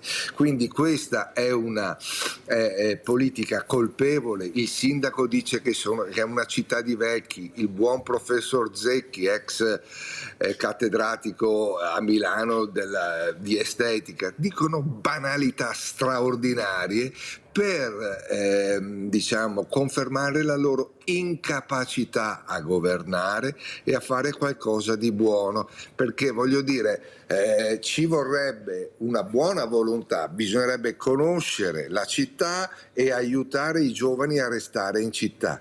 Questi governanti, questi amministratori hanno fatto esattamente il contrario e si riparano dietro un cerino dicendo che la città è vecchia, i giovani se ne vanno perché non ci sono attività. Ma se qualcuno non vuole facilitare la vita ai giovani, io parlo anche dell'Isola delle Grazie, che è stata acquistata da Stefanel 20 anni fa, acquistata dall'ASL di Venezia, è ancora lì in degrado, potrebbe essere espropriata, requisita per pubblica utilità e si potrebbe fare l'Isola delle Grazie, si potrebbe fare un centro per giovani, anche attività culturali, anche farli ballare al riparo dalle persone che magari vogliono dormire, perché a Venezia è chiaro che attività con musica fino a tardi possono disturbare la quiete pubblica. Crea problemi. Ci sono tutte le possibilità per dare vita e slancio alla città, anche per la gioia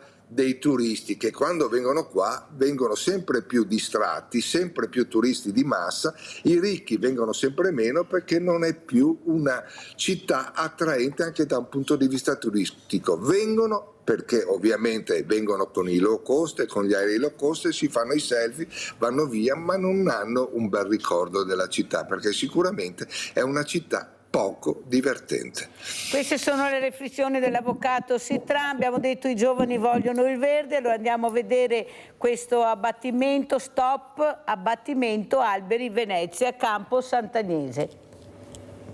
Fermato per l'intanto l'abbattimento dei 2 platani in Campo Sant'Agnese nel sestiere di Dorsodura Venezia. Tra polemiche e momenti di altissima tensione e l'intera area transennata di fatto chiusa dalle forze dell'ordine. 9 tra poliziotti, carabinieri e agenti del locale che hanno identificato, documenti alla mano, la maggior parte dei 25 ambientalisti presenti, tra attivisti, consiglieri di municipalità, semplici cittadini, studenti e chiunque era deciso a non abbandonare il campo già dalle 7 del mattino, orario della prevista capitozzatura. Alle 12:30 la situazione, fino a quel momento tenuta sotto controllo, comincia ad assumere un piglio che sembra andare nella direzione opposta. Vediamo che agenti delle forze dell'ordine, polizia e carabinieri adesso stanno veramente intimando agli attivisti di lasciare l'area, diversamente verranno portati via con la forza. Ci hanno preso i documenti, è per un buon motivo. Hanno chiesto i documenti? Sì, li abbiamo dati.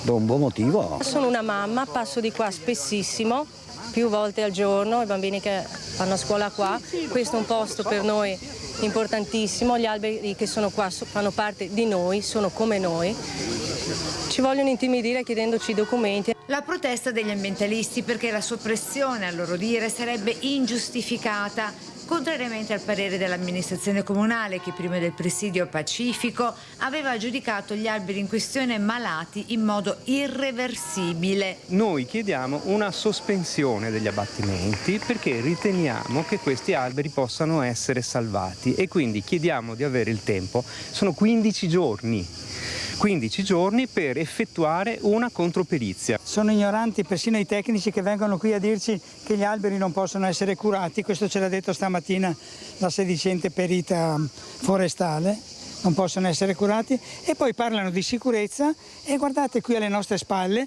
da 25 giorni hanno lasciato questi alberi, questi rami che avevano tagliato 25 giorni fa, li hanno lasciati per terra. Alle 13:30 operai e forze dell'ordine desistano e abbandonano il campo, che nel pomeriggio diverrà teatro di incontro della prevista commissione di municipalità, proprio sul verde pubblico, che in contemporanea si tiene anche a San Lorenzo. Ad avere la meglio i manifestanti con i due platani ancora salvi, almeno per il momento. Quindi io vorrei, e tutti quanti noi vorremmo, che oltre alla perizia sull'albero venisse effettuato un controllo per quanto riguarda le nidificazioni.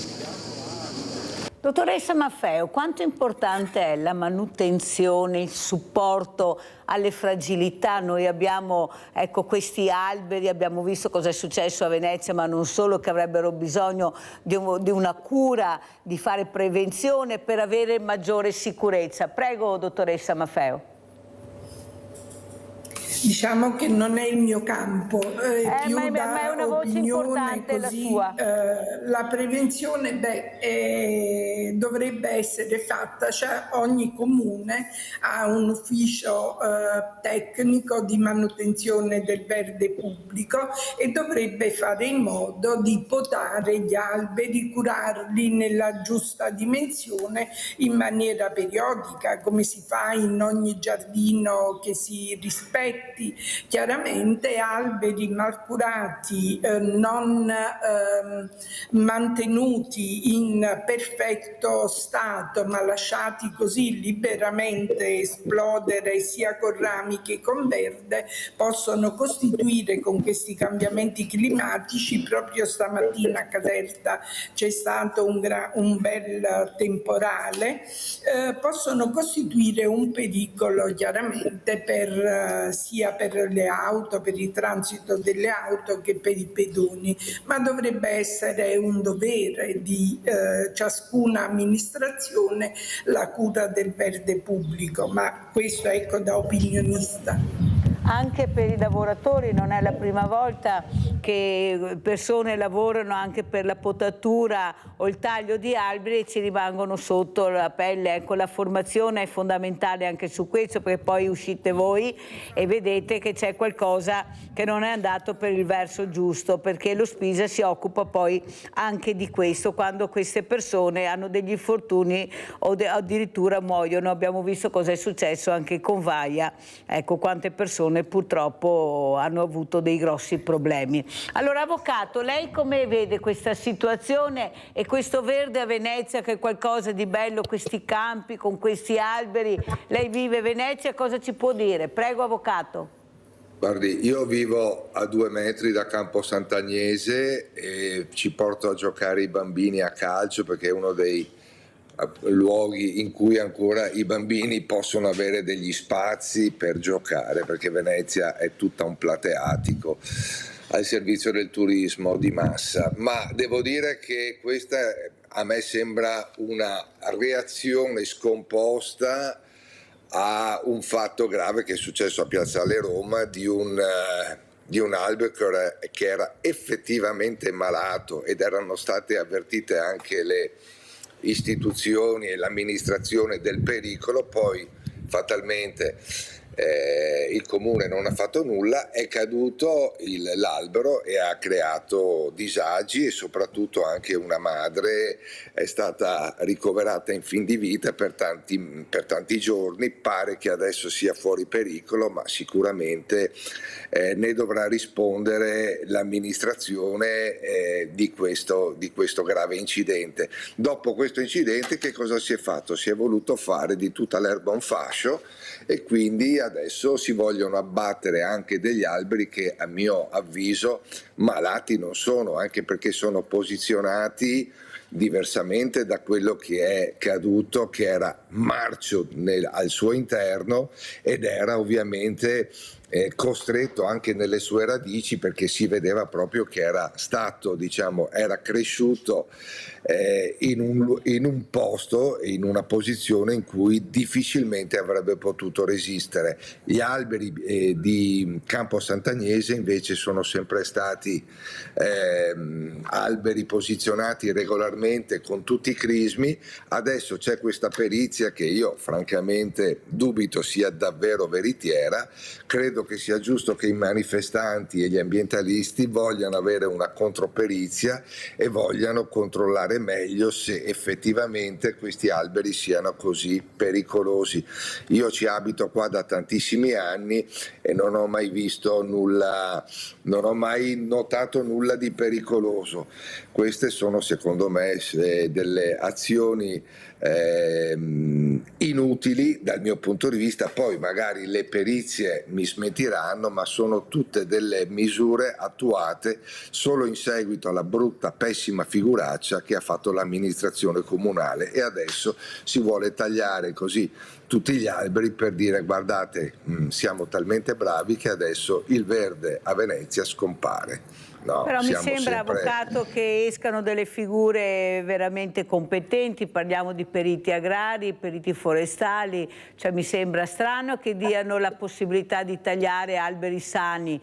Questo che non riesco a capire, anche perché al Casino è di come Venezia. se lei, avvocato, oltre alla sua una professione... mattina hanno tagliato tanti di quei pini marittimi, hanno fatto un piazzale di pietra e di cemento, perché comunque alla fine è meglio non darsi da fare per il verde pubblico, radere al suolo tutti gli alberi verdi, perché così c'è meno manutenzione, magari si possono fare un po' di tavolini e qualcosa in più per i turisti. No, invece il verde è importante, e io sinceramente non credo, poi verrò smentito anche da perizie inconfutabili, che questi alberi siano davvero malati. Spesso e volentieri a Venezia c'è la voglia di raderli al suolo per far spazio ad altro che al verde pubblico, che è, secondo me, una risorsa importante, e Venezia dovrebbe essere la capitale della sostenibilità ambientale, ciò che a me non sembra, anzi siamo veramente a un livello ormai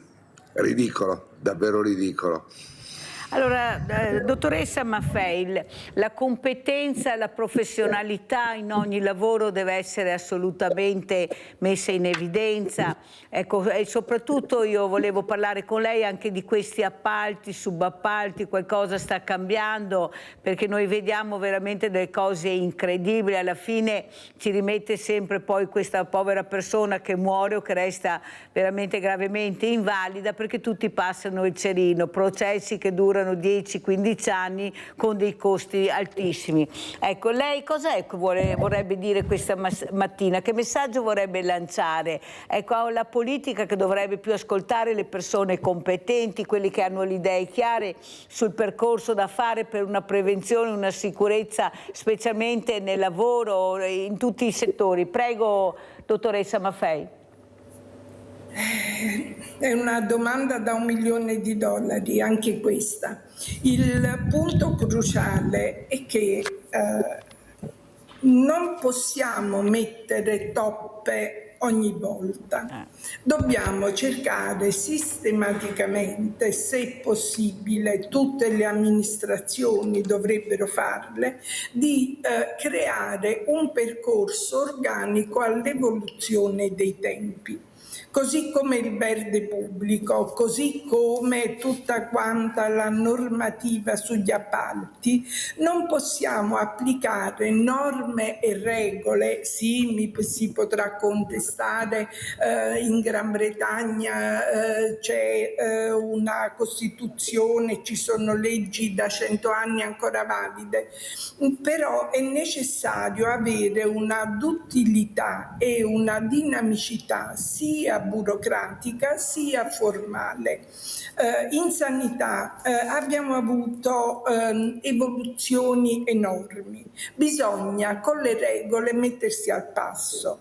Nella sicurezza sui luoghi di lavoro abbiamo avuto dei turnover sia di popolazioni, sia di attrezzature, sia concettuali. È necessario mettersi al passo con il verde pubblico. Come dicevo, in un'amministrazione che si rispetti, con il nuovo assetto climatico, è necessario avere una dinamicità anche di decisioni, nel senso di sostituire alcune colture con altre. Quello che ci manca, quello che manca a noi in tutti quanti i settori, compresa questa parte di cui lei in qualche modo mi ha dato spunto, dei appalti e subappalti, manca una duttilità e un'elasticità che evita tutta la parte di polizia giudiziaria e che determina un'autoconsapevolezza negli operatori che la fanno, cosa che non riusciamo ancora a fare. Capisco che io parlo di un mondo ideale, però se corriamo a velocità diverse in tutti i settori, chiaramente avremo continuamente le criticità, quelle che noi in audit diciamo le non conformità, che determinano che cosa? L'evento avverso, il danno. Abbiamo differenti velocità. Questa è la cosa che in qualche modo dovremmo cercare di colmare, questo gap. Non so se sono riuscita a spiegarmi. No, ha spiegato anche molto bene. Noi adesso abbiamo pochissimi medici, tanta normativa sulle cosiddette case di comunità. Non so se da voi in Veneto sono partite, da noi partiranno 17 a breve. da noi nel nostro territorio ne partiranno, dovrebbero. Da noi chi mettiamo dentro queste case di comunità? L'università ha marciato ad un passo e a una velocità completamente diversa da quella della società, del fabbisogno di operatori sanitari, medici, infermieri, OSS e quant'altro sul territorio nazionale. Oltretutto questa scarsa attrattività ha portato i nostri giovani ad andarsene. Volevo giusto rifarmi al discorso dei giovani a Venezia. Una mia giovane amica architetto è venuta a Venezia facendosi sostenere dai genitori, trovando lavoro in una galleria. Oltre che essere sottopagata, a un certo momento non è stata proprio più pagata. E quindi è tornata a casa, poverina, con la coda tra le gambe rispetto ai genitori che già l'avevano ampiamente sconsigliata. Quindi dobbiamo fare in modo che le velocità sul nostro territorio ritornino ad essere quantomeno armoniche. Non possiamo permetterci questi scarti che poi hanno portato alla confusione di oggi, e chiunque viene da noi si sente in dovere in Italia di insegnarci qualcosa o di creare qualche problema. Molto chiara, ma ai tempi della politica, con la burocrazia che hanno messo davanti, che l'hanno messa loro la burocrazia è stata fatta in Parlamento, l'abbiamo messa noi, dottoressa, l'hanno messa a posto per fare i tempi biblici, così nessuno dà risposta. Poi loro passano e noi i problemi ce li paghiamo, perché poi paghiamo dei danni irreversibili che ci costano centinaia e centinaia di milioni di euro in tutto il territorio. Il problema non lo avete solo voi con le case di comunità, ce l'abbiamo anche noi qui, dottoressa, che non sappiamo chi mettere dentro, e non abbiamo medici, non abbiamo infermieri, perciò c'è stato un business del cemento molto grande, dove i fondi del PNRR erano destinati al terzo settore specialmente, invece sono stati deviati. Questo è quello che riesce a fare la politica anche nel 2025. Avvocato Citran, come ci saluta? Saluto sperando che le cose migliorino, anche se ho qualche dubbio. Io mi auguro che il Veneto abbia una nuova guida e una nuova visione più attenta al territorio e all'ambiente, meno cementificazione, meno speculazione e forse anche meno vitigni per il Prosecco che hanno inquinato troppo. Mi auguro anche per Venezia una nuova realtà, una nuova era, e mi auguro che possa essere davvero una capitale, una città intelligente con grande rispetto per l'ambiente e il suo ecosistema, che è tra i più fragili al mondo, con nuovi residenti e imprese di qualità. Avvocato, cosa direbbe alla politica che dovrebbe decidere il nuovo presidente della regione, perché ecco, c'è un tira e molla, ancora i nomi non escono, ecco, lei cosa vorrebbe dire alla politica che dovrà decidere il nuovo presidente della regione? Io mi auguro che la questione del quarto mandato di Zaia, il ventennio di Zaia, sia definitivamente sepolta. Insomma, in Commissione Affari Istituzionali al Senato è stato bocciato l'emendamento, quindi mi auguro che adesso si apra una nuova stagione e che la Lega non faccia sempre il pugno di ferro dicendo no, il Veneto è nostro, ce lo prendiamo noi, andremo da soli. Questi sono solamente individui che agiscono per poteri, e poteri spesso anche personali. Ci vorrebbe più attenzione al territorio e più servizio ai cittadini, quindi mi auguro che anche il centrodestra, che considera il Veneto come una sua proprietà, ormai dice che insomma governeranno solo loro, ecco, abbiano un nuovo atteggiamento, più diciamo attenti all'ambiente e meno ai schei come hanno fatto finora. Se penso solamente alla frana di San Vito di Cadore, che rende inaccessibile l'accesso a Cortina, e quello che è stato il disastro ambientale della pista da bob e le varianti di 200 milioni per arrivare più velocemente a Cortina, poi la natura si rivolta. Ecco, stiamo più attenti a rispettare la natura e a meno cemento, a meno aventi, e a meno enfasi per quelle che sono e dobbiamo assolutamente avere un nuovo riguardo per la natura che si sta rivoltando davvero. Mi auguro che il Veneto conosca una nuova stagione di buona politica, anche se le premesse non sono le migliori per tutti i litigi che si stanno alimentando nel centrodestra per avere potere, ma non attenzione ai cittadini e al territorio. Ecco. Grazie avvocato Marco Citran, grazie di essere stato con noi, buon lavoro. Grazie a voi e a presto. Grazie. Sentiamo come ci saluta la dottoressa Angela Maffeo. Devo ringraziare, soprattutto sono contenta di averla rivista, ogni tanto ritorno su Media Nord-Est a vederla, e soprattutto voglio lasciare un saluto ai miei collaboratori passati dell'azienda ULSS Marca Trevigiana, e soprattutto al direttore, il dottore Benazzi, che veramente è stato eccezionale sia nell'accoglienza che nel procedere della mia attività in quei 2 anni.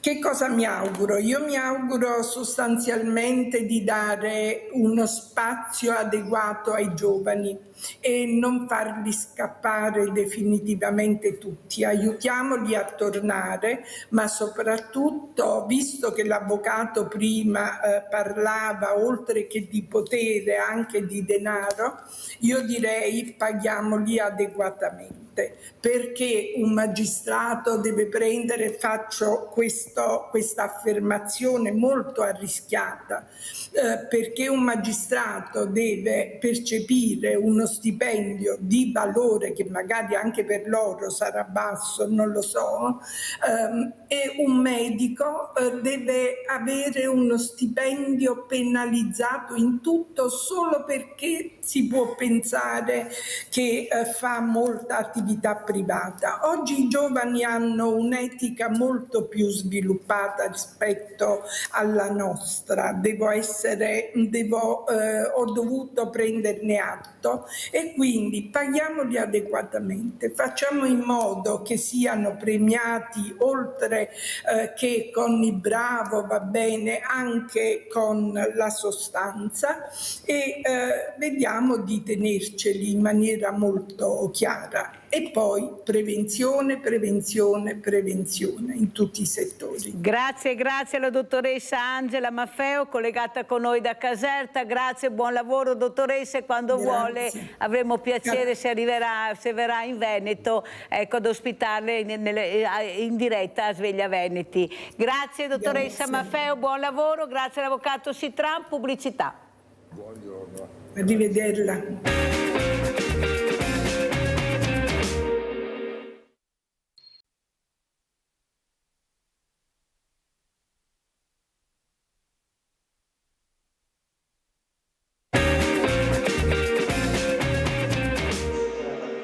Oggi una giornata molto importante qui a Trieste, dove ha preso avvio il congresso nazionale dell'ANFAS, una delle associazioni più importanti a livello nazionale, ma soprattutto una delle associazioni che anche attraverso la gestione dei servizi e di tanti progetti mirati al supporto alle persone con disabilità, in particolare intellettiva, con neurodiversità, è in grado di dare risposte concrete alle famiglie, alle persone. Così il ministro per la disabilità Alessandra Locatelli a margine dell'Assemblea nazionale dell'ANFAS in corso a Trieste. Il ministro ha espresso l'intenzione di fare un primo punto della situazione in autunno sulla riforma della disabilità dopo l'avvio della sperimentazione sui territori e ha parlato della messa in campo del progetto di vita per la presa in carico delle persone con disabilità. Io oggi ho parlato in particolare del progetto di vita che stiamo implementando soprattutto in tutto il territorio nazionale. Entro la fine del 2026 avremo la copertura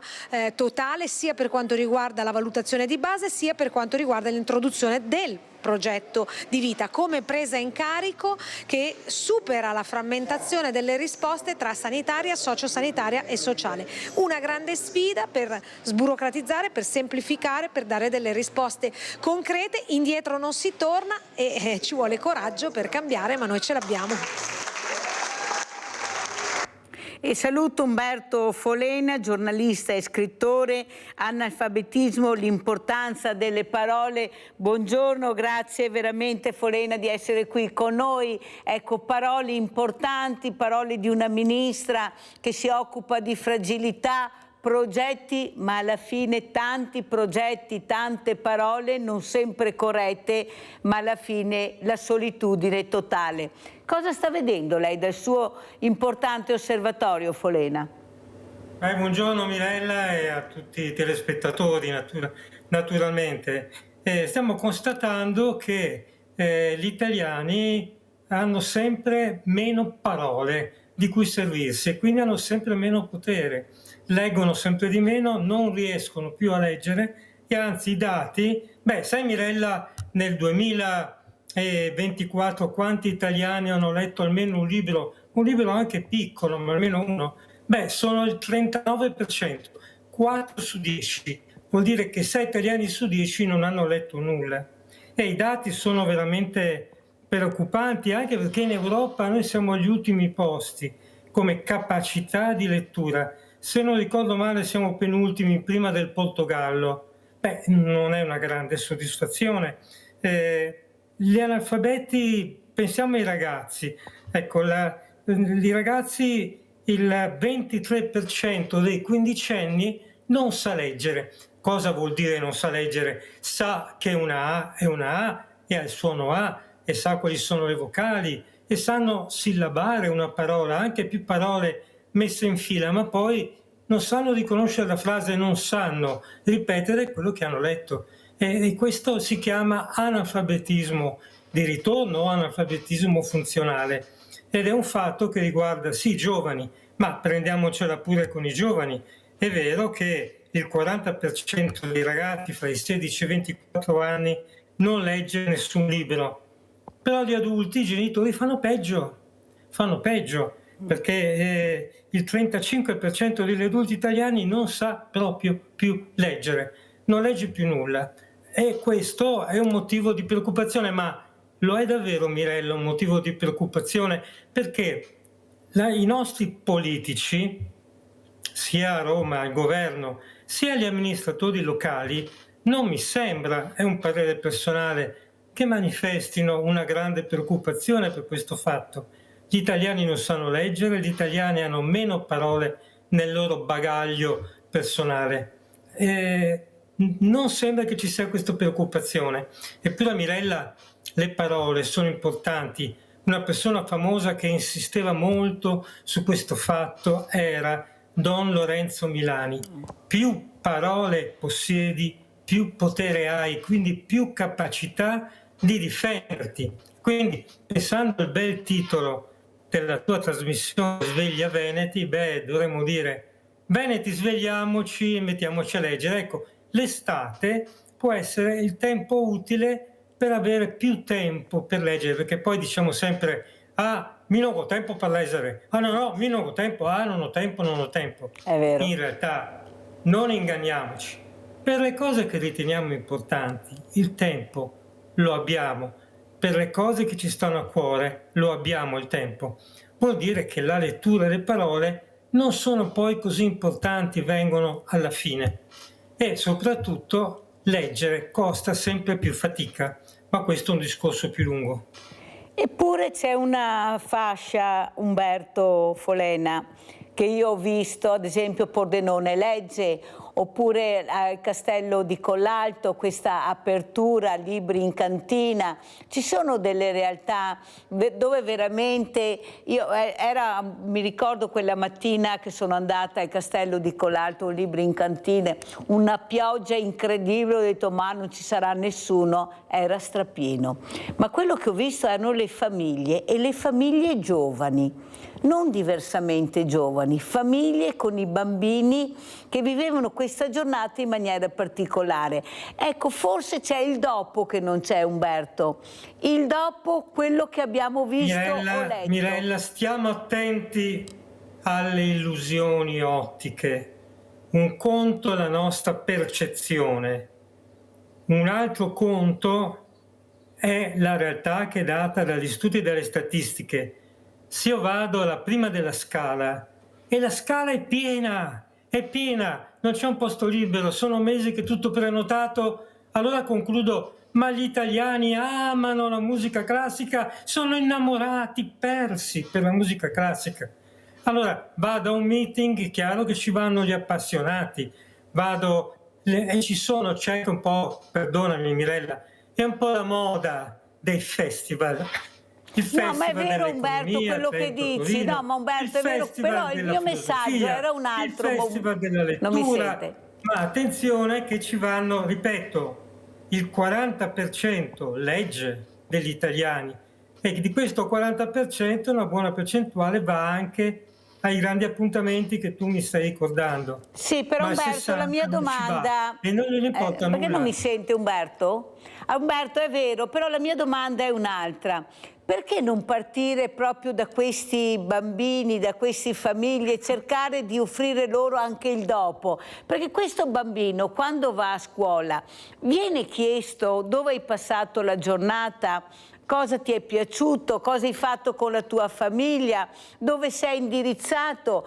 Io veramente mi domando se riusciamo ad andare oltre quello che vediamo e sentiamo, dare delle opportunità a quelli che hanno un indirizzo anche familiare così importante. non c'è supporto alla famiglia in questo. È questo che io vedo. Quanti bambini potrebbero partecipare, che potremmo andare a prendere anche col mondo del volontariato, i fragili, a portare a queste meravigliose riunioni che ci sono, tavole rotonde, convegni. Non lo facciamo perché ci hanno diviso, Umberto. Io ho dovuto creare assieme ad altre associazioni il villaggio delle associazioni, sono 120 associazioni che si sono iscritte, anzi ti invito dal 10 al 13 luglio se sei libero, su uno dei parchi più belli che abbiamo, il Parco del Sile, perché non sappiamo più chi siamo e cosa facciamo, come aiutare, e abbiamo associazioni culturali, abbiamo di tutto e di più,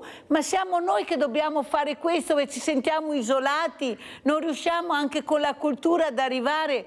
Tu pensa che hanno chiuso a Treviso una scuola musicale di ragazzi dai 14 ai 22 anni perché non hanno trovato un contributo, non sono riusciti a fare squadra con altri e rimanere nel mercato. È stata chiusa questa orchestra che aveva 40 anni di storia. Umberto, ma ti rendi conto cosa sta succedendo? Per quello dico, puntiamo dove c'è qualcosa di buono e di bello, di istruttivo come la lettura, ma dopo quel giorno c'è il vuoto. Prego Umberto. A chi lo dici, Mirella? A chi lo dici? Io ci lavoro, addirittura, mi permetto di dirlo, perfino più di te, perché il mio stipendio è dovuto a persone che amano leggere. Per fortuna ci sono persone che amano leggere, che mi hanno consentito di vivere, di farmi una famiglia, di avere una casa. I bambini, i ragazzi, sono i lettori più appassionati, più voraci. Poi che cosa succede a poco? Succedono non una, ma tante cose contemporaneamente. La cosa più grossa è che i bambini guardano gli adulti e più che seguire le esortazioni, il papà e la mamma che dicono leggi che ti fa bene, leggi che ti fa bene, il bambino guarda il papà e la mamma e li vedono che sono sempre, ti faccio vedere come sono. Sentiamo Maurizio da Conselvi intanto perché non sento niente. Allora, se vedono che il papà e la mamma non leggono mai, sono sempre attaccati allo smart, sempre attaccati a TV, il bambino dice ma come? Anch'io, è più di moda farsi vedere con lo smart. Guarda, 30 anni fa in una qualsiasi metropolitana, in Italia c'è praticamente Milano, Torino, Roma, in metropolitana buona parte della gente leggeva. L'ultima volta che sono stato a Milano metropolitano mi sono guardato attorno, va bene? C'erano 40 persone nel mio vagone, erano tutti, assolutamente tutti, con lo smart in mano. La gente poi non legge. Accade qualcosa per cui anche i bambini smettono, però i bambini restano ancora e le maestre, benemerite maestre, fanno molto. Io stesso ho avuto la fortuna di essere stato coinvolto poco prima di Natale in una scuola veneta in un'esperienza di lettura ad alta voce in una quarta, chiamiamola ancora elementare. La passione che avevano questi bambini nell'ascoltare la lettura ad alta voce, poi volere il libro e leggere a loro volta, andando a cercare il personaggio, immaginandosi la storia, l'ambientazione, i volti dei personaggi, è qualcosa di meraviglioso. Poi a poco è l'ambiente in cui sono inseriti che non li aiuta. È quello che ho detto io prima, ti ho detto apposta che bisogna andare oltre. Quando questo bambino va a scuola con i suoi compagni, cosa trova? Ecco, questa didattica com'è? Eppure avevamo il metodo Montessori che ce l'hanno copiato un po' tutti. Io non so più dove vuole andare a parare la scuola. Abbiamo Maurizio da Conselve. Vai Maurizio. Ciao Mirella, ciao. Buongiorno a te, buongiorno anche al tuo ospite. Allora, io naturalmente non sapendo di che cosa parlate, però posso capire un attimino l'andamento. Allora, professore, io mi allaccio a lei. Allora, io però da piccolo mio nonno mi diceva sempre che i ricchi, visto che lei ha parlato prima della Scala di Milano, i ricchi non se ne accorgono dei poveri, ok? O guardano avanti o naturalmente guardano giù con gli occhi e non si girano dall'altra parte. E mio nonno aveva molto ragione, anche perché questo fa capire che le persone ricche se ne fregano dei poveri. È sempre stato così, purtroppo. Ce ne sarà 1 su 1000 che naturalmente farà beneficenza a qualche ente, eccetera. Ma i ricchi di solito se ne fregano dei poveri. È sempre stato così. Comunque non importa. Poi volevo dire un'altra cosa, Mirella. Ben vengano queste associazioni per i bambini, nell'aiuto e tutto quanto l'insieme di cose, volontariato, eccetera. Anche perché se non ci fossero questi enti, io non lo so dove andrebbero le persone, le persone che soffrono e che non stanno bene, ok? Ecco, quindi qui c'è da fare un monumento a tutte queste associazioni. Ecco, va bene Mirella, io con questo ti saluto, ti ringrazio, ringraziandoti sempre per quello che hai fatto anche per me e non posso dimenticare, ok? E saluto anche al professore, ecco, non lo so, dottore, professore, ecco. Bene, buona giornata a tutti e grazie, attendo vostre risposte. È che la lettura non è né dei poveri né dei ricchi, chiunque può leggere. Se uno vuole essere intrigato anche da giovane può andare nelle biblioteche, se qualcosa lo intriga. Il problema è che dobbiamo accompagnare questi ragazzi in un mondo diverso. Questo che ha detto Umberto, hai detto benissimo, Umberto Folena. Ecco, troppi strumenti deleteri, ci mancava l'intelligenza artificiale. Pensa che io ho avuto un insegnante, Morena Martini, una professoressa, che ha detto non do più i compiti a scuola perché me li portavano tutti fatti con l'intelligenza artificiale. Capite veramente cosa sta succedendo e non è di sicuro colpa loro. Prego Folena.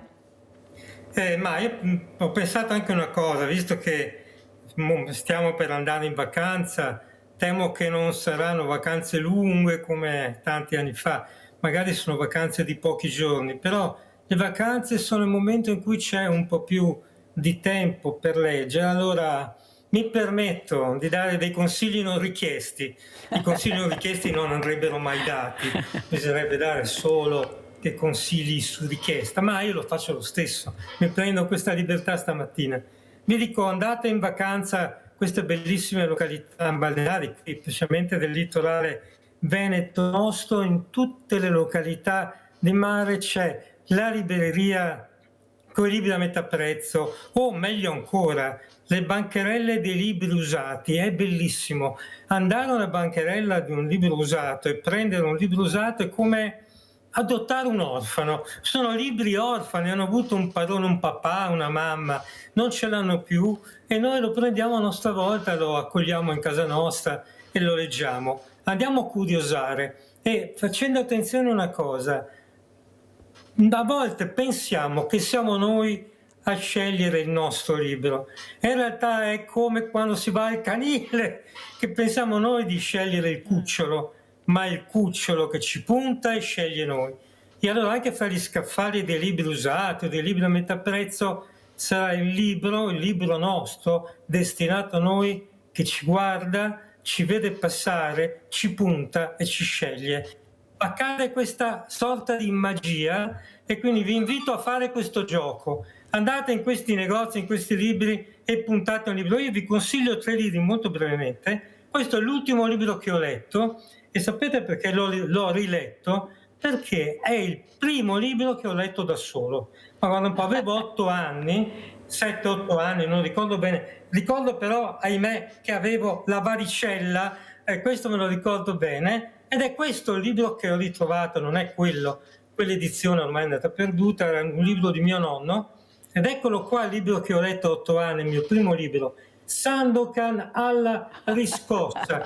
È un libro di pura azione. Sandokan è un narratore formidabile, sì. Non vi annoiate di sicuro, certo, è un italiano un po' particolare, è un italiano di molti anni fa, ma in vacanza Salgari, oppure vogliamo salire di livello. Ecco, questo è un libro che sicuramente trovate o avete già in casa, perché dopo la Bibbia potrebbe essere il libro più tradotto al mondo.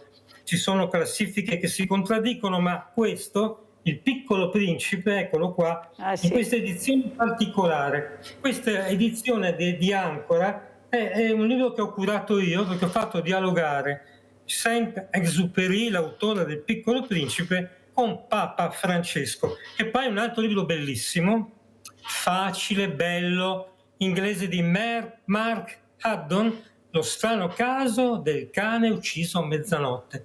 Io su questo libro, divertentissimo, toccante, commovente, ho imparato che cos'è l'autismo, o meglio, ho cominciato il primo viaggio nello spettro dell'autismo, che è molto vasto, molto vario, e comunque questo è un libro che vi raccomando non una, ma 10 volte. Quindi ho fatto il mio dovere di bibliografo, bravissimo, ho fatto lo bravissimo. libri.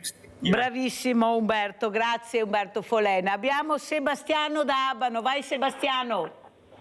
Sì, buongiorno signor Mirella, buongiorno. Lei, caro ospite. Buongiorno. Niente, io sono d'accordo con il suo ospite. Purtroppo il cellulare è stato la rovina della società. Io vedo molta gente con il cellulare in mano, anzi sono diventati, perché io ho un telefono ancora di 50 anni fa e ne ho 48 anni, quindi io per fortuna sono rimasto una persona non male e non una persona che ha un cellulare dove dice un sacco di amici e non hanno amici perché ce l'hanno nel telefono questi amici. Quindi la società è diventata purtroppo separata, si è separata ed è diventata veramente una società malata, perché tu vedi gente che magari ha bisogno di aiuto, tutti a filmare coi cellulari ma nessuno dà aiuto. Ormai è diventato il crank della società questo cellulare.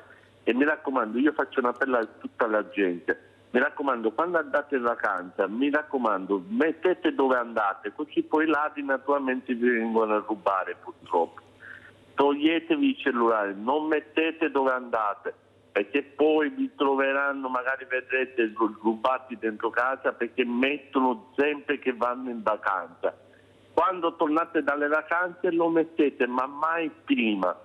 Ci sono molta gente purtroppo ignorante che lo fa e poi magari vanno a casa e trovano una brutta sorpresa. La ringrazio signora Mirella e mi scusi per lo sfogo. Grazie. Buongiorno. Grazie Sebastiano. Io volevo invece collegarmi all'importanza della lettura che ha detto Umberto Folena. Pensa che al mare con degli amici negli uffici abbiamo messo dei scatoloni di libri perché ci siamo accorti che una nostra amica con suo marito aveva letto il libro e ha detto Madonna, tutti i libri che ho adesso, cosa devo portarmi via ancora tutti i libri che ho portato, perciò ma non mi piace, e l'ha messo nell'ufficio. Dopo 5 minuti il libro era sparito.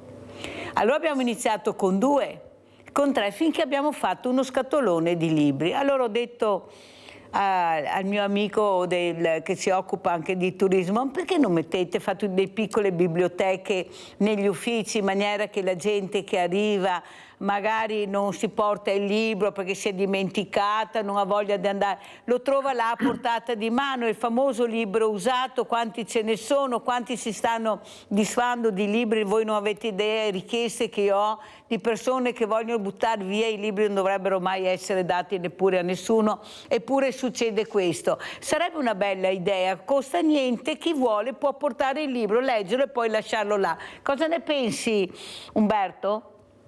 Beh, penso tutto il bene possibile, Mirella, ma voglio confidarti un sogno, che è un sogno, quindi è da vedere se sia possibile farlo, anche se qualcuno lo ha realizzato, perché l'ho visto in giro.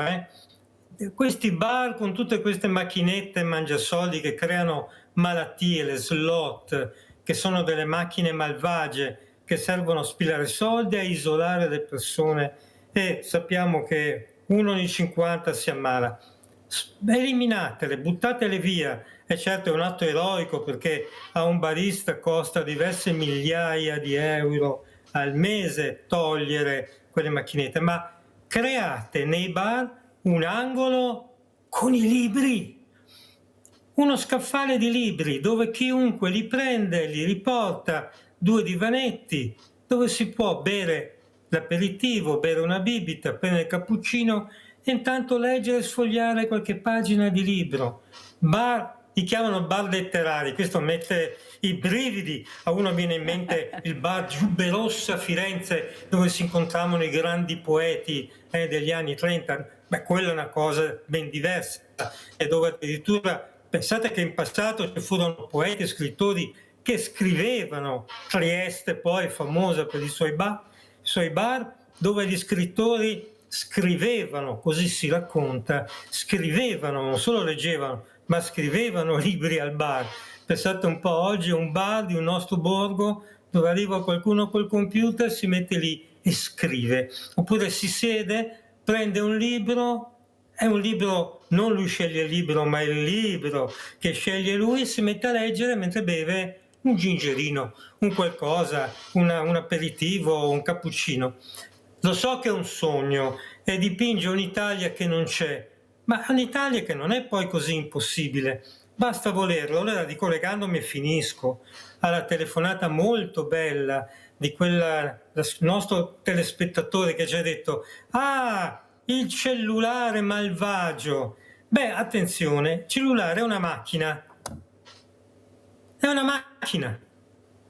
È uno strumento, la tecnologia l'abbiamo creata noi per renderci più semplice e più facile la vita.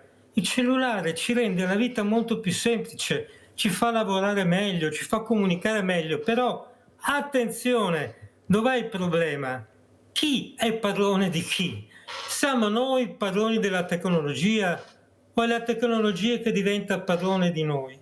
Siamo noi che decidiamo quanto tempo dedicare a questo o è questo che decide quanto tempo divorarci? Dobbiamo semplicemente decidere chi è il padrone e chi è il servo. Io voglio essere il padrone e questo deve essere il mio servo. Talvolta la sensazione è che stia capitando il contrario, allora sono problemi. Il problema è che i servi dei padroni sono questi bambini. Io al Banco Solidale, da subito come è stato aperto, sto parlando del 2010, ho messo le 2 librerie, una per adulti e una per bambini. Mi ricordo benissimo qualche amministratore all'epoca, nell'inaugurazione, mi ha detto: ma cosa hai messo la libreria al Banco Solidale? Ho detto: perché scusa? Qual è il tuo problema? Chi vuoi che legga i libri? E infatti tu no, di sicuro. Ho detto: non leggerai il libro, forse non so neanche se ne hai letti, ma ti posso assicurare che funzionerà. E quello che vedo a distanza di tanti anni è che specialmente la biblioteca per bambini, Umberto, funziona tantissimo. Appena arrivano i piccolini, la prima cosa, si avvicinano più che i giochi, attenzione, al libro delle fiabe. Ecco, io vedo questi bambini, ho la libreria, ho lo spazio per i pupazzi, per i giochi, che li attira è il libro, quelli che dicevi tu che si leggeva una volta, magari assieme ai genitori, le fiabe, perché sono bambini. Forse non abbiamo capito niente. Non è cambiato il mondo, è cambiato l'adulto che corre, che ha fretta, che non gli interessa più, che non legge più. Ma il bambino è curioso. E cos'è che incuriosisce il bambino? La foto, la copertina, i colori. Perché i libri dei bambini sono così colorati? Per attirare la loro attenzione, o sbaglio, Umberto?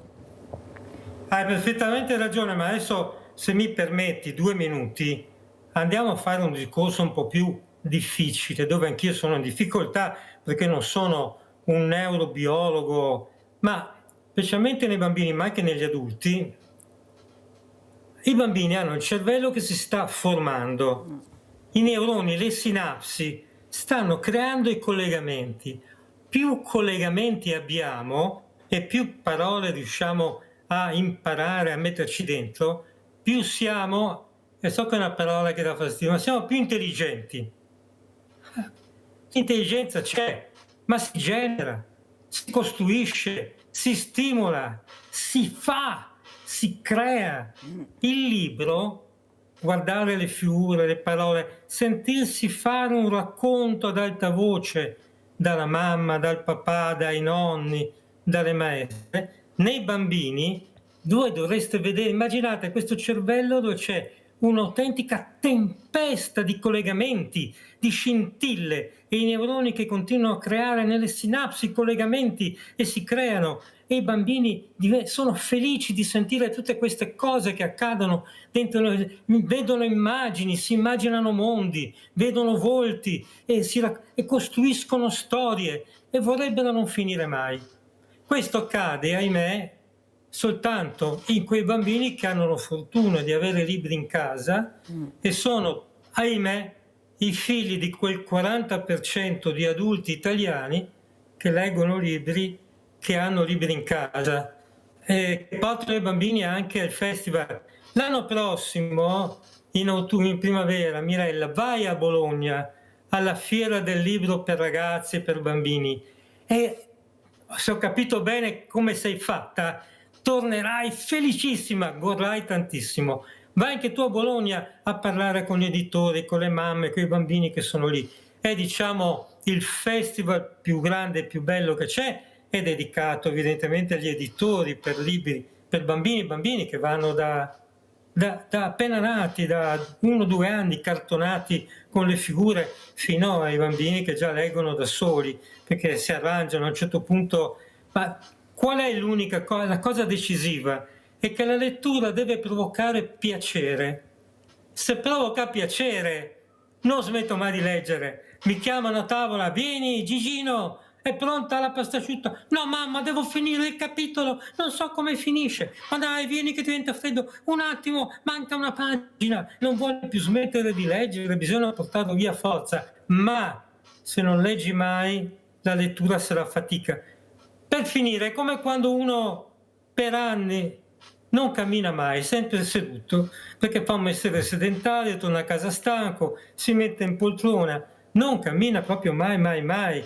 Vuole andare al bar a bere il caffè, 5 minuti a piedi, no, prendo la macchina, anche perché così faccio vedere che ho una macchina bella, la macchina è importante, è uno status symbol, quindi vado col macchinone, non cammino mai. La volta che devo camminare per 5 minuti, una fatica, non ce la faccio, 5 minuti ho il fiatone, 5 minuti. Ma se ti alleni, se lo fai spesso, puoi camminare per ore, non solo non provi fatica, ma provi piacere. E se provi un po' di fatica, è una fatica che genera piacere anch'essa. E la stessa cosa capita con la lettura. Meno leggi e meno leggerai, più leggi, più leggerai, provando piacere. Vedi Umberto, io avevo cercato di fare questo anche a Villa Margherita Inclusiva con la scuola del fumetto, dove questi bambini non erano i soliti centri estivi, ma era un centro estivo dove tu con questa scuola del fumetto potevi creare, potevi leggere, chiuso tutto. Non so ancora il perché nessuno mi ha ancora risposto. Ho provato ad aprirla addirittura in provincia, agli orti sociali dove ci sono diversamente giovani, fragilità, niente da fare neanche là, negata. Tieni duro Mirella, guarda, sì, ma per tenere duro tengo duro, ma hai capito dove voglio andare a parare? Perché ho anche dei parenti che ma ci hai lavorano, capito dove voglio andare a parare? Seguo da vicino. Ce ne sono e i bambini sono felici. No, ma hai capito Umberto che quelli che dovrebbero supportare sono quelli che seguono alla fine. Certamente. Sai cosa mi ha detto una persona molto importante l'altro giorno? Queste cose. Ascolta si fanno Umberto. Pochi skei e se l'unico valore è gli skei, allora Umberto, se l'unico mio obiettivo è gli skei, smettiamo di leggere, smettiamo di fare scuola del fumetto. Ascolta Umberto, sai cosa mi ha detto una persona? Tutti felici. Umberto, ascolta Mirella. Una persona cosa mi ha detto l'altro giorno? Che il mio problema, che mi seguono dappertutto, è perché faccio tutto gratis e non chiedo un centesimo a loro. Allora questo qua crea problemi perché secondo loro non hanno la visibilità. Siccome non chiedo niente e cerco di arrangiarmi in tutto e per tutto, questo a loro crea un problema e non faccio mai pagare niente a nessuno. Però io vado avanti come hai detto tu, però hai capito con che mondo devo confrontarmi. Ecco, questo è il mondo col quale io mi devo confrontare quotidianamente tutti i giorni, con queste persone che pensano veramente di essere qualcuno solo perché ricoprono qualche ruolo, ma sono pagati da noi coi nostri soldi, e questo dovrebbe far molto riflettere anche a quelle persone che continuano a votare. Come ci saluti, Umberto? Con quale messaggio? Col messaggio che attenzione, pericolo, perché c'è una corrispondenza, Mirella, non so se l'hai notata anche tu, che non so se è una coincidenza, dovremmo chiedere agli studiosi, ma meno si legge, più siamo analfabeti e più cala la partecipazione politica, meno ci interessiamo dell'amministrazione della cosa pubblica, ma non solo per la politica alta, Roma la Rona, e invece no, perché invece quando dobbiamo votare i nostri amministratori, la politica vicino alla gente, allora partecipiamo. Beh, non è così, non è più così. Un piccolo segnale che a me è stato una preoccupazione. Nel mio comune, finisco, nel mio comune 2 mesi fa si è votato per il rinnovo del sindaco e la partecipazione al voto è calata sotto la soglia critica del 50%. Amministrative, per il sindaco che tutti conosciamo, 6.000 abitanti, un paese dove tutti si conoscono, eppure la metà non ha ritenuto importante, utile, ognuno ha i suoi motivi, e magari sono anche motivi importanti, non vado a votare perché ci sono infiniti motivi, però non si va, non ci si interessa, si delega, si lascia che siano gli altri a fare. Ecco, questo per me è la caduta un po' del pensiero, e poiché la lettura, le parole sono legate al pensiero, io un piccolo problema me lo farei. Grazie, mi piacerebbe Umberto, che si parlasse di più anche di questo. Grazie Umberto Folena, giornalista, scrittore, analfabetismo, l'importanza delle parole. Anche questa mattina abbiamo imparato qualcosa, riflettete molto. Grazie. Adesso andiamo a pranzo con la proposta di Mirella.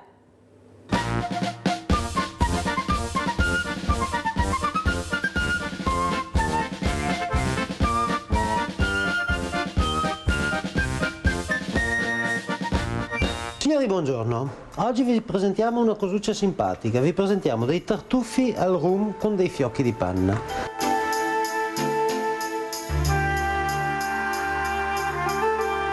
Sono praticamente i truffles che trovate normalmente in pasticceria.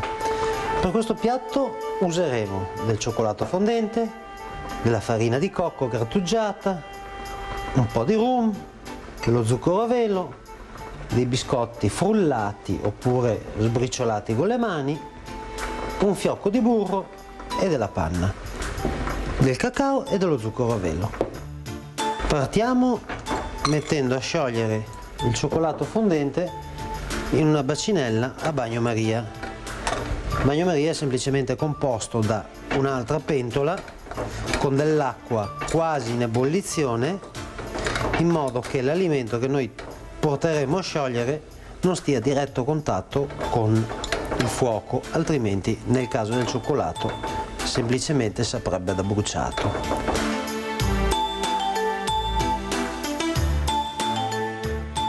Ora che abbiamo sciolto il cioccolato fondente, lo togliamo dal bagnomaria e in sequenza aggiungiamo il rum, rimestando un attimino, la farina di cocco, i biscottini sbriciolati in precedenza e quasi tutto lo zucchero a velo, circa 50 grammi per 4-6 persone. Andiamo a rimestare il tutto fino a ottenere un composto abbastanza denso che poi metteremo su un vassoietto a raffreddare, ma non del tutto, e poi vi spiegherò il perché. Se durante questa lavorazione notiamo che la morbidezza non è giusta, cioè il composto risulta essere abbastanza duro, possiamo tranquillamente aggiungere un altro goccio di rum che abbiamo ottenuto in parte.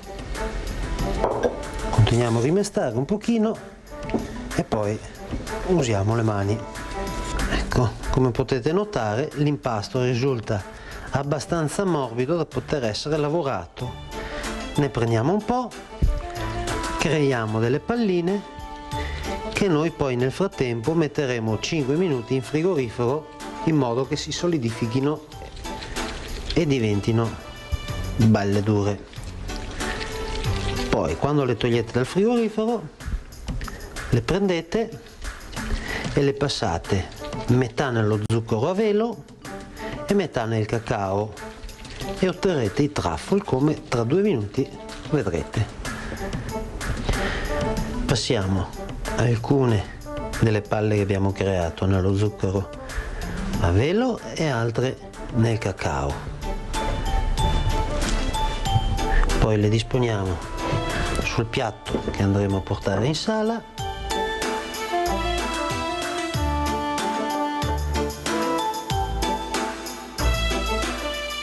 Eccoci qua, le passiamo nello zucchero a velo, otterremo delle palline bianche e nere. Ecco qua, un bel fiocchetto di panna montata.